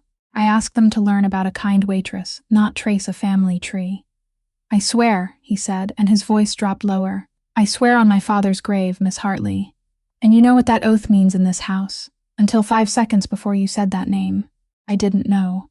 Willa stared at him, searching his face for a crack, a twitch at the corner of his eye, any sign of a lie, the kind her years of teaching had trained her to catch with painful sharpness, and she found nothing except a man who looked as if his spine had been pulled out of him. But the fear inside her still wouldn't let go. It only changed direction. "Then what now?" she asked, her voice breaking at the end. "You swore beside your father's coffin. Your whole family believes my mother was the informant who got your father killed, and I am her daughter, sitting in your car, after sleeping for 2 months under your roof. What are you going to do with me, Rocco? Who does that blood debt fall on now?" The question dropped and lay there between them like something sharp, and Rocco was silent for a long time, so long that the ticking of the hazard lights became the loudest sound in the world. Then he spoke, slowly, as if each word had to be carried out from somewhere very deep. "You're asking what I'm going to do with you," and he shook his head faintly, laughing once without any laughter in it. "I've been asking myself an easier question than that for 3 years, and still haven't answered it. Do you remember what I told you the other night, about that night in Providence? I stood in front of her door with a gun and 20 years of hatred. The light was on, the radio was playing. All I had to do was knock, and I told you I didn't understand why I turned back." He looked at her, and something on his face lowered the final shield. "I lied. I did understand. I always understood. I just didn't dare say it out loud. That night I did knock, Willa." She opened the door. A small woman with gray hair stood in the doorway and looked at me, not knowing who I was, and asked who I was looking for. And I stood there with my hand on the gun in my coat pocket, looking at the face of the woman I had come to kill, and I couldn't pull the trigger, not because I was afraid, not because I pitied her, but because she had your eyes. The whole car stopped breathing. "It took me 3 years to know why those eyes made my hand falter," he went on, almost whispering. "That night, I hadn't met you. I didn't know you existed in this world. And yet I stood at your mother's door, and your eyes were looking back at me. Call that whatever you want, fate, coincidence, punishment. All I know is that the only woman in the world who ever made me lower a gun, and the only woman in the world who ever made me sit down and learn to sound out words from the beginning, turned out to be mother and daughter." He turned his faces away and looked out at the stream of cars racing past. "And now you're asking what I'm going to do. I don't know. For the first time in 20 years, I don't know what to do." It was then that a trembling hand from the back seat settled on Willa's shoulder, and both younger people suddenly remembered the third person in the car. Lucia was still holding the old photograph in her lap, tears running in 2 long tracks along the wrinkles she did not wipe away. and when she spoke, her voice was no longer the voice of the powerful mother of the Ferraro family. It was bare and old. "My children, while the two of you argue over who owes what to whom, has either of you thought of me? I cursed her for 20 years, my Colleen, that girl who used to sit and drink tea with me every afternoon, who used to brush my hair. I believed she had sold my husband for money and run away. I prayed for punishment to find her. God forgive me. For 20 years, I cursed a woman while that woman was losing her child just as I lost my husband." She looked at the photograph, at the baby girl in it, then at Willa. "The same night. Do you understand? The same night my house lost Aldo and you lost your mother. No coincidence is that cruel. There was a hand behind that night. I am old, but I haven't lost my mind, and I need to look into Colleen's eyes and ask whose hand it was." She reached forward and placed her trembling hand on the back of her son's seat. "Rocco, my son, I know what you're carrying in your chest, but listen to me. Don't turn the car around." Rocco sat motionless for a while longer. Then he looked at Willa through the space between the seats, and he asked her, not ordering, asking in the voice of a man handing someone else the key. "Do you want to keep going?" Willa looked out the window, toward the south, where 40 minutes away there was a small house, a radio playing, and a woman who had eyes like hers. Then she nodded, "Keep going." Rocco tapped twice on the window to call Sal back in, started the engine, turned off the hazard lights, and the Escalade left the shoulder, merging back into the stream of cars heading toward Providence, carrying 3 people and a 20-year-old question that grew larger with every minute, pressing down on all their chests. The house stood at the end of a quiet street on the east side of Providence, so small it seemed tucked between the 2 neighboring houses, its pale gray wooden siding peeling in a few places but clean, its front porch just wide enough for a single chair, white curtains drawn neatly behind the window glass, and on the windowsill, a healthy pot of basil set out to catch the sun, the soil in the pot still dark from that morning's watering. That tiny detail, the trace of a hand still tending to life every day, somehow made Willa have to hold on to the car doorframe when she stepped out. Sal was ordered to stay by the car. The other 3 stood on the cracked sidewalk for a long while, no one moving first, until Lucia, the weakest of the 3, became the one to begin. She took Willa's arm, and the 2 women helped each other across the tiny yard, with Rocco following 3 steps behind, slowing, then stopping altogether at the foot of the front steps, as though an invisible line had been drawn there, one that 20 years of hatred would not allow him to cross. Willa lifted her hand, and her knuckles stopped a few inches from the wood of the door, trembling, 20 years gathering into those final few inches, until Lucia's more trembling hand settled over hers, and together those 2 hands knocked on the door 3 times. Inside, the radio softened, then went silent. There were footsteps, the sound of a lock turning, and the door opened. The woman standing in the doorway was 54 years old, small, wearing a thin gray sweater, her hair almost its entirely silver, and cut short in the tidy style of someone who no longer had time for unnecessary things, her face marked by the lines of a life that had not been easy. And her eyes, those bright brown eyes. Willa was looking into her own eyes on a face 28 years older. Colleen's gaze touched Lucia first, and the woman's breath caught. One hand clutched the doorframe, her lips moving twice before sound came. "Mrs. Lucia, God, Mom." Then, by the reflex of someone who had spent 20 years waiting for a day like this, her frightened eyes searched toward the tall man, standing at the foot of the steps, and in 1 second she recognized him, not the 36-year-old man, but the 16-year-old boy inside that face. Even the night 3 years earlier, when she had stood before the invisible muzzle of his gun, returned as well, and everyone could see it, could see her straighten a little, like someone preparing to receive something she had been expecting for a long time. But then her eyes moved past Lucia's shoulder and stopped. On the young woman with taped-together glasses, standing partly behind her former mistress. The world on that small porch stopped turning. Colleen looked at Willa, and her face whitened piece by piece, like snow falling over a pane of glass. The hand gripping the doorframe tightened until blue veins rose beneath the skin. She looked at the glasses, looked down at the way Willa stood, with her left shoulder slightly uneven, looked at the 2 hands locked tightly together in front of her stomach. Details no photograph could teach. Details only flesh and blood could recognize in flesh and blood, and her lips began to tremble. She said it, not as a question. The first words after 20 years were not a question. "Willa, I named you Willa, after your great-grandmother. My baby. Willa stood there, 26 years old, teacher to the hardest children in Dorchester. A woman who had told herself the whole way there that she would stay calm, that she would ask clearly first, that she would not forgive easily. And all those defenses collapsed in a single breath. She heard a sound come out of her own mouth that she hadn't known she still carried. The call of the 6-year-old child who had sat waiting by her grandmother's window through birthday after birthday. Mama. And then no one knew who stepped first, only that 2 bodies had crashed into each other in the narrow doorway. Colleen held her daughter with a strength that seemed impossible in such a small woman, one arm locked across her back, the other cradling the back of her neck as if holding a newborn child, her face buried in her daughter's hair, and she kept repeating only, my child, my child, my child, while Willa cried in a way she hadn't allowed herself to cry for 20 years, soaking the shoulder of that strange and familiar woman's gray sweater. Mother and daughter stood holding each other in the doorway of the smallest house on the street, and Lucia stepped back to give them room, her trembling hands clasped before her chest, as though she were attending a sacred service, tears rolling down her cheeks without stopping, while at the foot of the steps, outside his invisible line, Rocco Ferraro stood motionless, both hands hanging at his sides, watching the woman he had come to hate hold the woman who had taught him how to read, and no one saw his face then because he had lowered his head. At last, Colleen managed to let her daughter go, only to take Willa's face in both hands and look at her closely, look enough for 20 years, smiling while tears kept falling.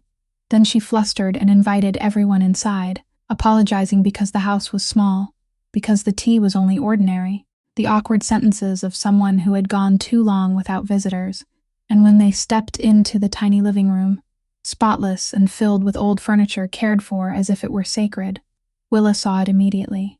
Anyone who came in would have seen it immediately, because on the center wall of the room, where other houses might hang a mirror or a clock, there was only one thing, a simple wooden picture frame, wiped clean of every speck of dust, and inside that frame was a little girl of about 6, her hair tied into 2 small bunches, asleep on a stack of picture books in the corner of a sofa, one small hand still resting on the open page.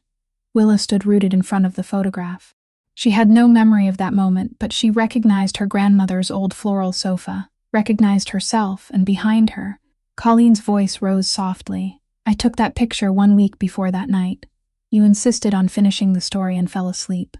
It was the only thing I managed to take with me. For 20 years, wherever my house was, you hung in the middle of it, so every morning when I opened my eyes, I could say good morning to you first. They sat around the small wooden table in the kitchen joined to the living room, with 4 cups of tea Colleen had made with hands clumsy from trembling.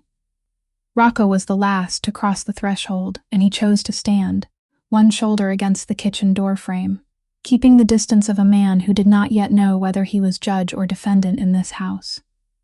It was Lucia who spoke first, with the question she had rehearsed for 20 years, a question that still broke in half when it left her mouth. Colleen, look me in the eyes and tell me why. Colleen set her teacup down, looked at her former mistress, looked at her daughter, then looked toward the man in the doorway and said, Rocco, what I'm about to tell you, I told once before in my life 3 years ago, to a visitor who came to my house at midnight and left without giving me his name. Her voice made Willa turn sharply to look at Rocco, but he did not move. I'll tell it again, one last time, and this time I have something to prove it. She stood, went into the bedroom, and came back with a biscuit tin rusted around the edges, the kind of tin no thief would bother glancing at. She placed it in the middle of the table and opened the lid. Inside, lined with oilcloth, a small cassette tape lay beside a folded packet of papers yellowed with age, and she began to tell the story, not smoothly, not in order, her memory stumbling and breaking just like her hands. That night, the night of the 11th of December, Mr. Aldo had an attack of chest pain in the afternoon, so I stayed later than usual. The medical room was beside the small office at the end of the East Wing corridor. You remember it, don't you, the room with the private telephone line? I was writing in the medication log when I heard Mr. Carmen's voice in there. I didn't mean to listen, God is my witness. But the recorder, she stopped and swallowed hard. The recorder was mine, a small tape recorder. I used it to record a cardiologist's instructions each time Mr. Aldo went for a checkup, because there were too many medical terms and I was afraid I'd miss something if I wrote by hand. It was in the pocket of my nursing coat, still running from that afternoon. I swear I didn't plan it. I only stood there, behind the door that was slightly open, and listened. Her hand tightened around the edge of the tin. He was on the phone, his voice as calm as if he were arranging a dinner party, talking about his brother's Sunday evening mass schedule, about the steps of St. Leonard's Church, about the number 100,000, half before and half after the job was done, transferred to an account on some island whose name I can't remember. I stood there and heard that whole call with the recorder running in my coat pocket, my feet nailed to the floor, and then I backed away, and I backed into the medicine cart. Colleen closed her eyes. He opened the door immediately. He looked at me, looked at the open door, and he understood. Men like him need only 1 second to understand. He didn't shout. He didn't hit me. He invited me into the office very politely, poured me a glass of water, then opened a drawer, took out a photograph, and placed it on the desk in front of me, turning it straight and neat, slowly, the way a person lays down a card. She opened her eyes, looked at Willa, and her voice came apart. It was a picture of you, my daughter. A picture of you playing in your grandmother's backyard, taken from far away, taken in secret, which meant his men had been standing there, had been looking at you through a lens even before that night, and he said exactly 1 sentence to me. I remember every word. For 20 years, every night I have remembered every word. You breathe 1 word, the little girl goes before you do. The kitchen was as silent as a tomb. I went back to your grandmother's house that night, Colleen continued, looking down at her own hands. You were sleeping on the sofa, asleep on a pile of books, just like in the photograph I have hanging there. I stood and watched you sleep, and I thought through every road I had. Go to the police? Everyone in that precinct knew whose money the police were taking back then. Tell Mrs. Lucia? Would she believe me or believe her husband's own brother? And even if she believed me, if I spoke the words in the morning, would my child still be alive by afternoon? I had no door left, only one. To disappear. Because I understood the look in his eyes. As long as I stayed near the family, as long as I was a mouth that could open, my child would still be the price hanging in front of me. If I left, I became the servant who betrayed her employers and ran away. All suspicion fell on me. He stayed clean, and my child lived. I chose in one night, and I chose for my child to live. She turned to Lucia, and now this is the part you never knew, Mom. Mr. Aldo was shot on Sunday night, but I disappeared on Thursday night, 3 days earlier. I knew and could not save him. That is my sin against you, not the sin of being an informant, and I have knelt and begged his forgiveness every night for 20 years. Lucia sat motionless, 2 streams of tears falling without a sound, while Colleen took the yellowed papers from the tin. Before I ran, I did the most reckless thing of my life. I stayed 1 extra day. I knew where Mr. Carmine kept the transfer documents because the medical room was right beside his office, and I was the only person allowed in and out of the East Wing without questions. I copied the deposit transfer record, with the account number, with the date and time, 3 days before the shooting. I carried this tape and these papers through 6 moves. I didn't dare give them to anyone. No matter which state police office I imagined going to, I was afraid his hand would reach it. I kept them the way a person keeps poison, but unable to use it, knowing that throwing it away would mean death. It was my only insurance, so if one day his people found me, at least the truth would not die with me. She pushed the tin box across the table toward the man in the doorway, and the entire room turned in that direction. Rocco had not moved until then, not by a word, not by a sound.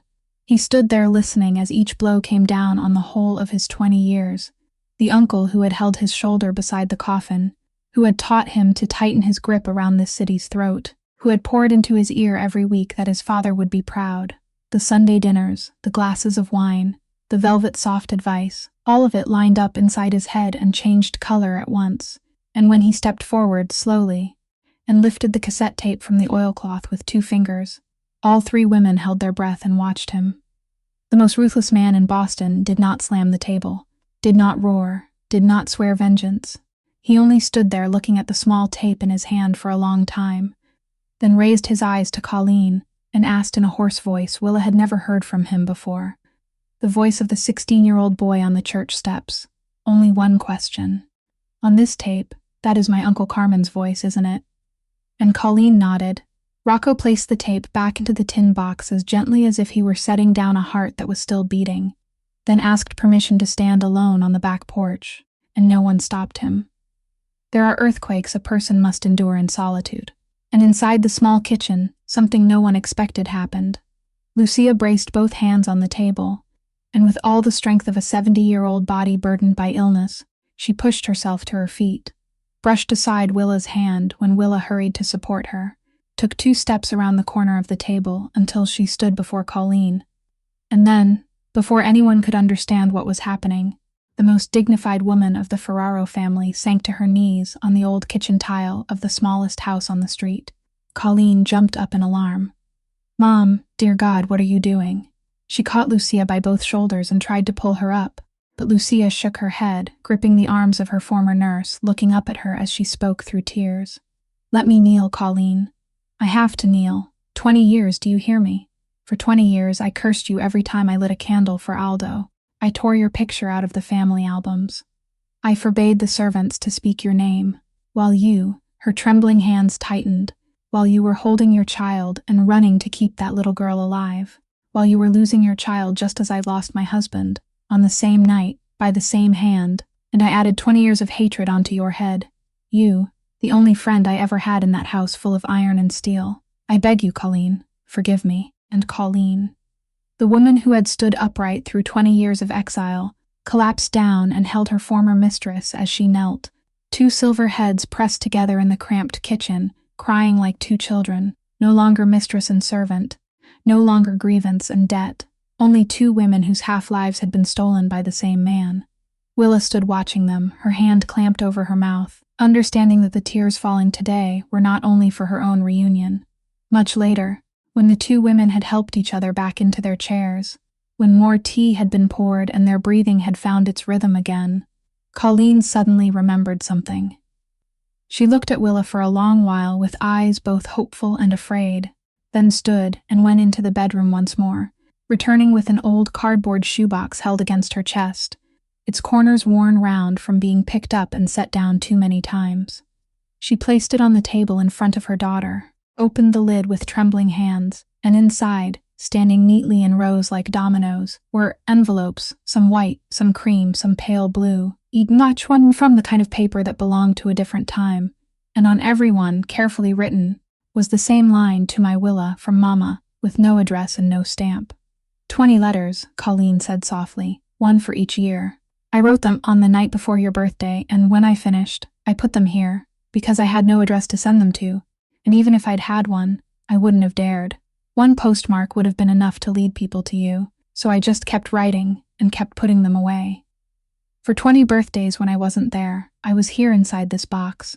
Read them whenever you want, and if you never read them, I'll understand that too." Willa looked at the 20 envelopes lined up inside the shoebox, 20 years measured in paper, and she reached out to pull the one at the bottom free, the oldest letter, a white envelope already aged to ivory, the glue brittle. Inside was a sheet of lined paper torn from a school notebook, the handwriting slanted, and even but blurred in several places, round smudges anyone who had ever cried over a page would recognize. She read silently, but halfway through, her lips began to move on their own, reading a short passage aloud for the whole kitchen to hear. "The first birthday I'm not beside you. Today you turn 7. At this hour, you're probably asking your grandmother why Mama hasn't come home yet. I don't know what she will tell you. I only ask one thing of you. When you grow up, hate me if that makes your heart lighter. Hate me if you need to. Forget me if you need to. I only beg you never to think you weren't worth loving. You are the loveliest thing I ever made in this life." Willa couldn't read any further. She folded the letter with both hands, pressed it to her chest, and Colleen held her daughter's head and drew it against her shoulder, while Lucia turned her face toward the window, where the basil plant was still green in the afternoon sun, wiping her tears with the back of her trembling hand. The air inside the little house, for the first time after all those hours, softened into something almost like peace. Colleen began asking her daughter the crowded questions of 20 years. What grade do you teach? Do you get sick often? Why is there a callus here on your hand? Lucia cut in to tell the story of the large-handled fork, making Colleen stare wide-eyed at her daughter for doing something that a nurse like her had needed years to learn. The 3 women bent their heads together around the box of letters and the teapot, and in that moment, None of them noticed that Sal, who had actually been blackmailed by Carmine months ago, quietly stepped onto the side porch while Rocco was checking the backyard. Hidden between the slightly open kitchen window and the rain barrel, his phone pressed close to his ear, Sal spoke in a hushed, trembling voice. "Sir, there is a tape, at that same hour, 50 miles to the north, in the private dining room behind a restaurant in the North End." Carmen Ferraro set his phone down on the tablecloth, sat still for 3 seconds, then lifted his eyes to the 6 older men waiting around the table, the capos who had fed from the Ferraro house since Aldo's day, and he spoke in the voice of a man forced to do the most painful thing of his life. "Brothers, I called all of you here because I have no choice left. My nephew, the boy I raised as my own son, is in trouble. He has been bewitched. A poor teacher slipped into our house through the door of pity, and now, listen carefully, he is sitting in Providence. In whose house, do you know? In the house of Colleen Hartley, the nurse who informed on Aldo 20 years ago." He let that name fall onto the table and watched 6 faces darken with memory. "Yes, she is alive. She has been hiding right under our noses, and that teacher is her own daughter. Do you understand now? This is a trap laid across 20 years. The mother hooks hands with the feds, the daughter hooks my nephew's heart, and now they are sitting together discussing how to hand the books of this entire family over to the FBI in exchange for immunity. I have a man on site. I have ears inside that house. I am not talking guesses." He stood, bracing both hands on the table. "I love Rocco more than anyone. It is because I love him that I have to save him from himself. From this moment on, for the survival of every family seated here, I ask Aldo's permission in heaven to take the wheel for a while." And 6 silver heads, men who had buried too many brothers to still dare gamble with the word federal, nodded one after another. In Providence, the sky had turned toward late afternoon when Rocco came back in from the rear porch, his face frozen again into the face of a man in command. He said briefly that they had to return to Boston before dark, that the tape and the papers would go with him, and that Colleen had to come too. "You can't stay here another night, Mom. If I found you 3 years ago, someone else can find you too." Colleen only had time to take the tin box, the shoebox of letters, and the framed photograph from the wall, then locked the door of the house that had hidden her for 20 years, without looking back. The Escalade left Providence at dusk, with Sal driving, Rocco in the front seat holding the leather briefcase containing all the evidence, the 3 women in the back, and no one told anyone else they were afraid. But Willa noticed that Rocco had texted Tommy while they were still inside the house, and she noticed the second car appearing behind them once they crossed into Massachusetts. Tommy Grasso's familiar black car racing down from Boston to meet them and following as escort 50 yards back. That caution should have reassured her, but it told her only one thing, that he was also waiting for something to happen. It happened on the empty 2-lane stretch connecting the highway to the Beltway, where sparse woods pressed close on both sides, and the overhead lamps stood 100 yards apart. A small truck sat stalled diagonally across the road, its hood raised, hazard lights blinking. Sal touched the brakes by reflex, and in the instant the car slowed, 2 SUVs without headlights burst out from the dirt road on the right and blocked them at the front and back. Rocco had only enough time to shout one word, "Down," before the left side window exploded into a rain of glass. The suppressed gunfire sounded like fists striking sheet metal, thump, thump, thump. Willa was yanked down to the floor by someone Lucia's trembling hand, and she heard Clean calling her name, heard Sal shouting into the radio, heard Tommy's engine roar behind them, then the scream of metal against metal as he drove his own car straight into the side of the SUV blocking the front, knocking it halfway around and opening a narrow gap. Doors flew open, footsteps pounded. Tommy's voice barked, "Answer them," and return fire from Tommy's men cracked sharp and sparse. Everything collapsed into exactly half a minute of thick chaos, and then Willa, lying across Lucia on the floor of the car to shield her, heard through the shattered window, Sal shouting clearly, "They're pulling back, they're pulling back." The SUV tires tore at the road as they fled into the darkness, and the final sound that closed that half-minute was a heavy fall right beside the door on Willa's side, from the direction where no more shots were coming. She kicked the door open and rushed out before Rocco could stop her, and saw Tommy Grasso sitting against the wheel of the Escalade, in the exact place where he had stood guard for the last 30 seconds, between the gunfire and the rear door, where the 3 women were. His right hand was pressed over his left shoulder, blood seeping between his broad fingers, his weathered face twisted tight, but his mouth was still trying to curve upward. Through and through. "Teacher," he said as she dropped to her knees and pressed Lucia's shawl over the wound with both hands, exactly as she had learned in the school first aid course. "Don't make that face. I've taken bullets 3 times. This one's the lightest." Rocco knelt on the other side, tearing his own sleeve open to make a pressure bandage, and the 2 men looked at each other for 1 second. No one said thank you. In their world, there were things that became insults if spoken aloud, but Willa saw Rocco's hand clamp hard once around Tommy's uninjured shoulder before he stood. No one was dead. One of Tommy's men was lightly wounded. The attackers had left behind 1 half-burned SUV and no bodies. A strike to intimidate and take the leather briefcase, Rocco concluded in 3 seconds, and in those same 3 seconds, every illusion of a quiet solution ended forever. He stood in the middle of the glass-scattered road and made 2 short phone calls in the kind of commanding voice no one dared question, then turned back toward the 3 women and said, "No one goes back to Boston tonight. We change cars at a rest stop. Tommy goes to our private clinic. And all of us," he looked at Willa, and in his eyes she saw both the fury being held by the reins and a fear he no longer bothered to hide. "Fear for them. We go to Cape Cod. Safe house. Now."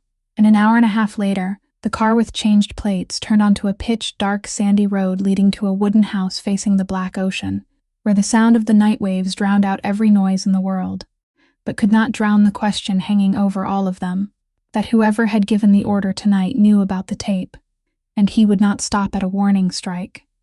The wooden house on Cape Cod had been prepared for nights exactly like this one, with a pantry stocked with enough dry goods for a month, its own generator, and a sturdy first aid kit that Willa pulled out the moment she discovered what Rocco had hidden the whole way there, that when he tore his sleeve to bandage Tommy, no one had noticed a long tear across his own left shoulder, where a bullet had grazed him deeply enough for his shirt to soak through in a spreading stain that he had simply let dry in the darkness of the car. Colleen took Lucia into the inner room to rest, while Willa pulled out a chair and made him sit beside the kitchen table, beneath the only lamp allowed to be turned on, and he obeyed, the man all Boston feared sitting still as a student while she cut away his sleeve, washed the wound, disinfected it, every movement of hers neat and sure, except that this time, unlike that night in the grand foyer, when she had looked at someone else's blood on his cuff, this time it was his blood, bright red on the gauze in her hand, and her hand, steady through the whole long evening, only now began to tremble. He noticed. He always noticed everything. "Does it hurt badly?" she asked because she had to say something, and he answered no. Then after a stretch of silence broken only by the waves outside, he added in a voice that had sunk very low, "The pain isn't in my shoulder, teacher. It's in the place where, for 30 seconds on that road, I wasn't afraid of dying. I was afraid a stray bullet would make it through that car door." Willa pressed the final bandage in place, smoothed its edge against his shoulder, trying to keep her voice normal. "You say that like a man who had never known what fear was before tonight." And Rocco turned on the chair, looking up at her, the yellow lamplight slanting across his exhausted face, and he said, slowly, clearly, as if he had prepared words long ago, and tonight was only reading them aloud, "You're right. I never knew. My whole life, I was taught that strength meant making other people afraid. My uncle taught me that. This business taught me that. For 20 years I built everything on that principle, and it never betrayed me. Then one afternoon I sat in a car and looked through the window of a restaurant, and I saw you feeding my mother spoon by spoon in the middle of a world that had turned away. You had nothing in your hands. No money, no power, no name, no one afraid of you. And yet you did what my entire empire couldn't do. And I understood that I had been wrong for 20 years. Strength isn't making people afraid, Willa. Strength is what you have. It is daring to stop in the middle of a world that is walking away." He called her by her name for the first time, not teacher, not Miss Hartley. Only Willa, and that name in his voice sounded like a door opening.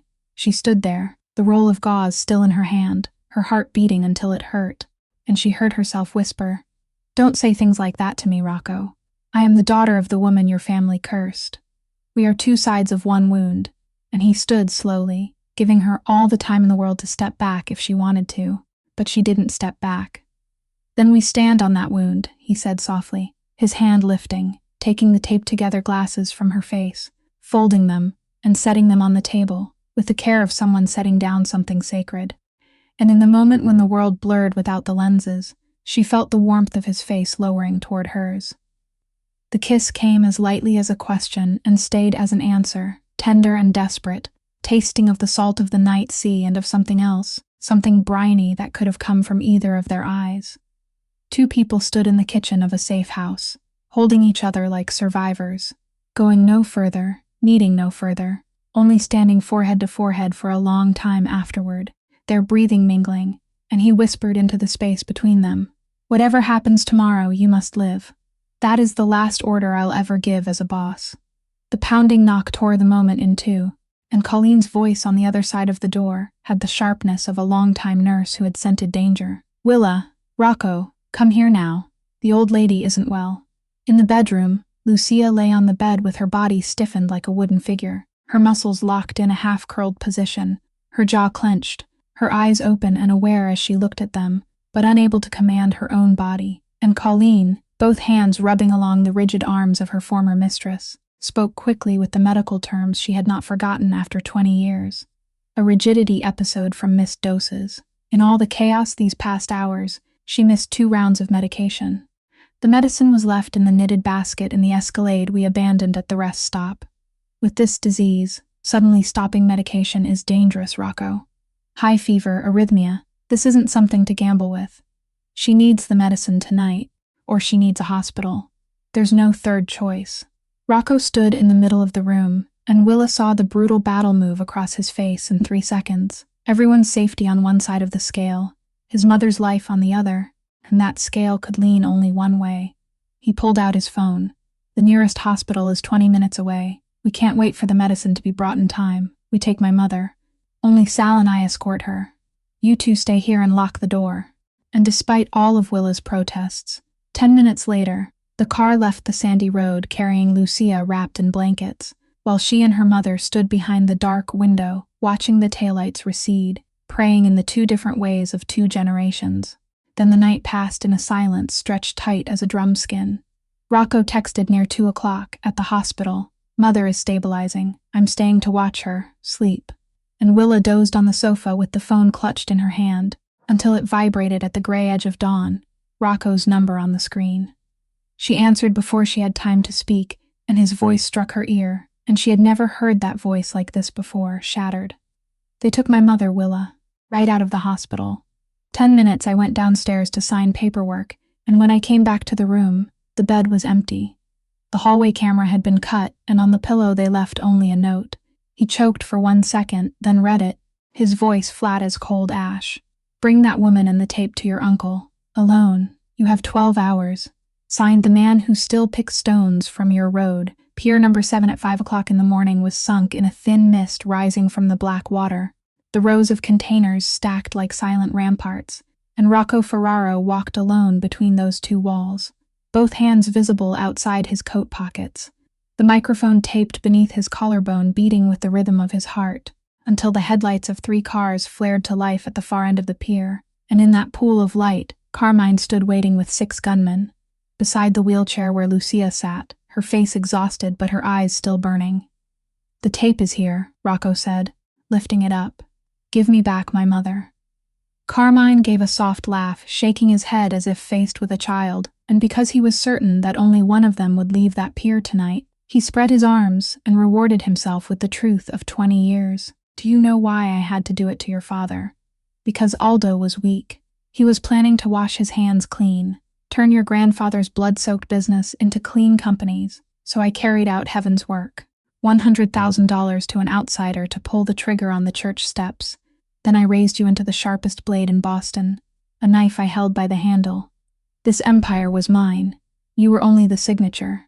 Each clear confession flowed into the microphone beneath Rocco's collarbone, and he stood still and let him say it all. It was then that Lucia braced her hands on the arms of the wheelchair, trembling as she pushed herself to her feet, stepped in front of her brother-in-law, and with a hand that trembled from illness but not from fear, struck Carmine across the face with a dry, clean slap that rang across the whole pier. "Your brother raised you like his own blood, and you killed him, then poured wine and cried beside his coffin." Carmine's face hardened, and in one instant he understood everything, the strange calm of his nephew, the tape handed over too easily. He snatched the gun from his guard's hand and pressed it straight against Lucia's temple. "You set me up."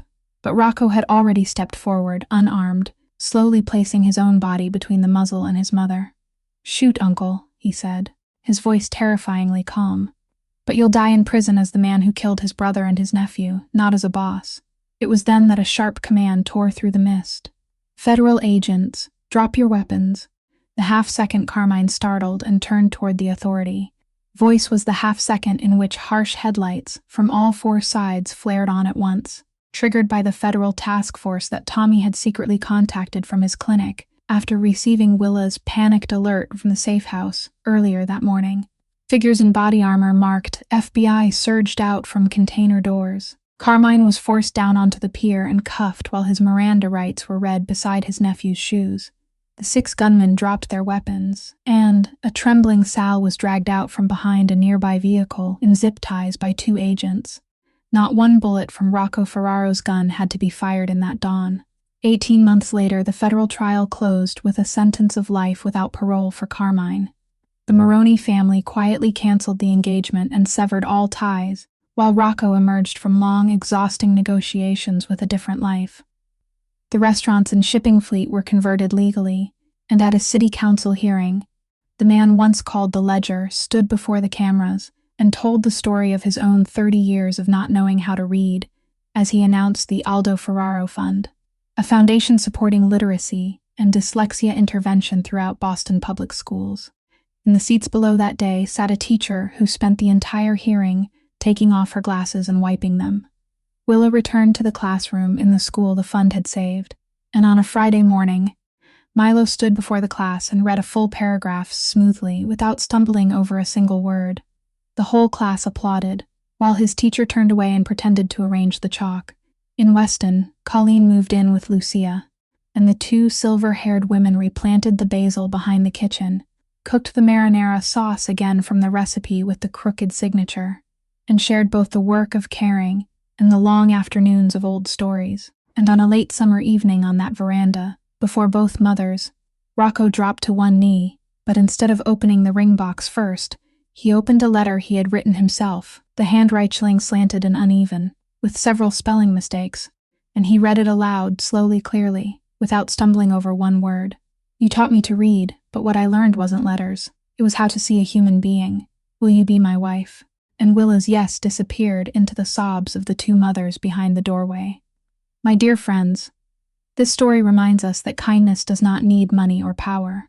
Sometimes it only takes the courage to stop in the middle of a world rushing to turn away.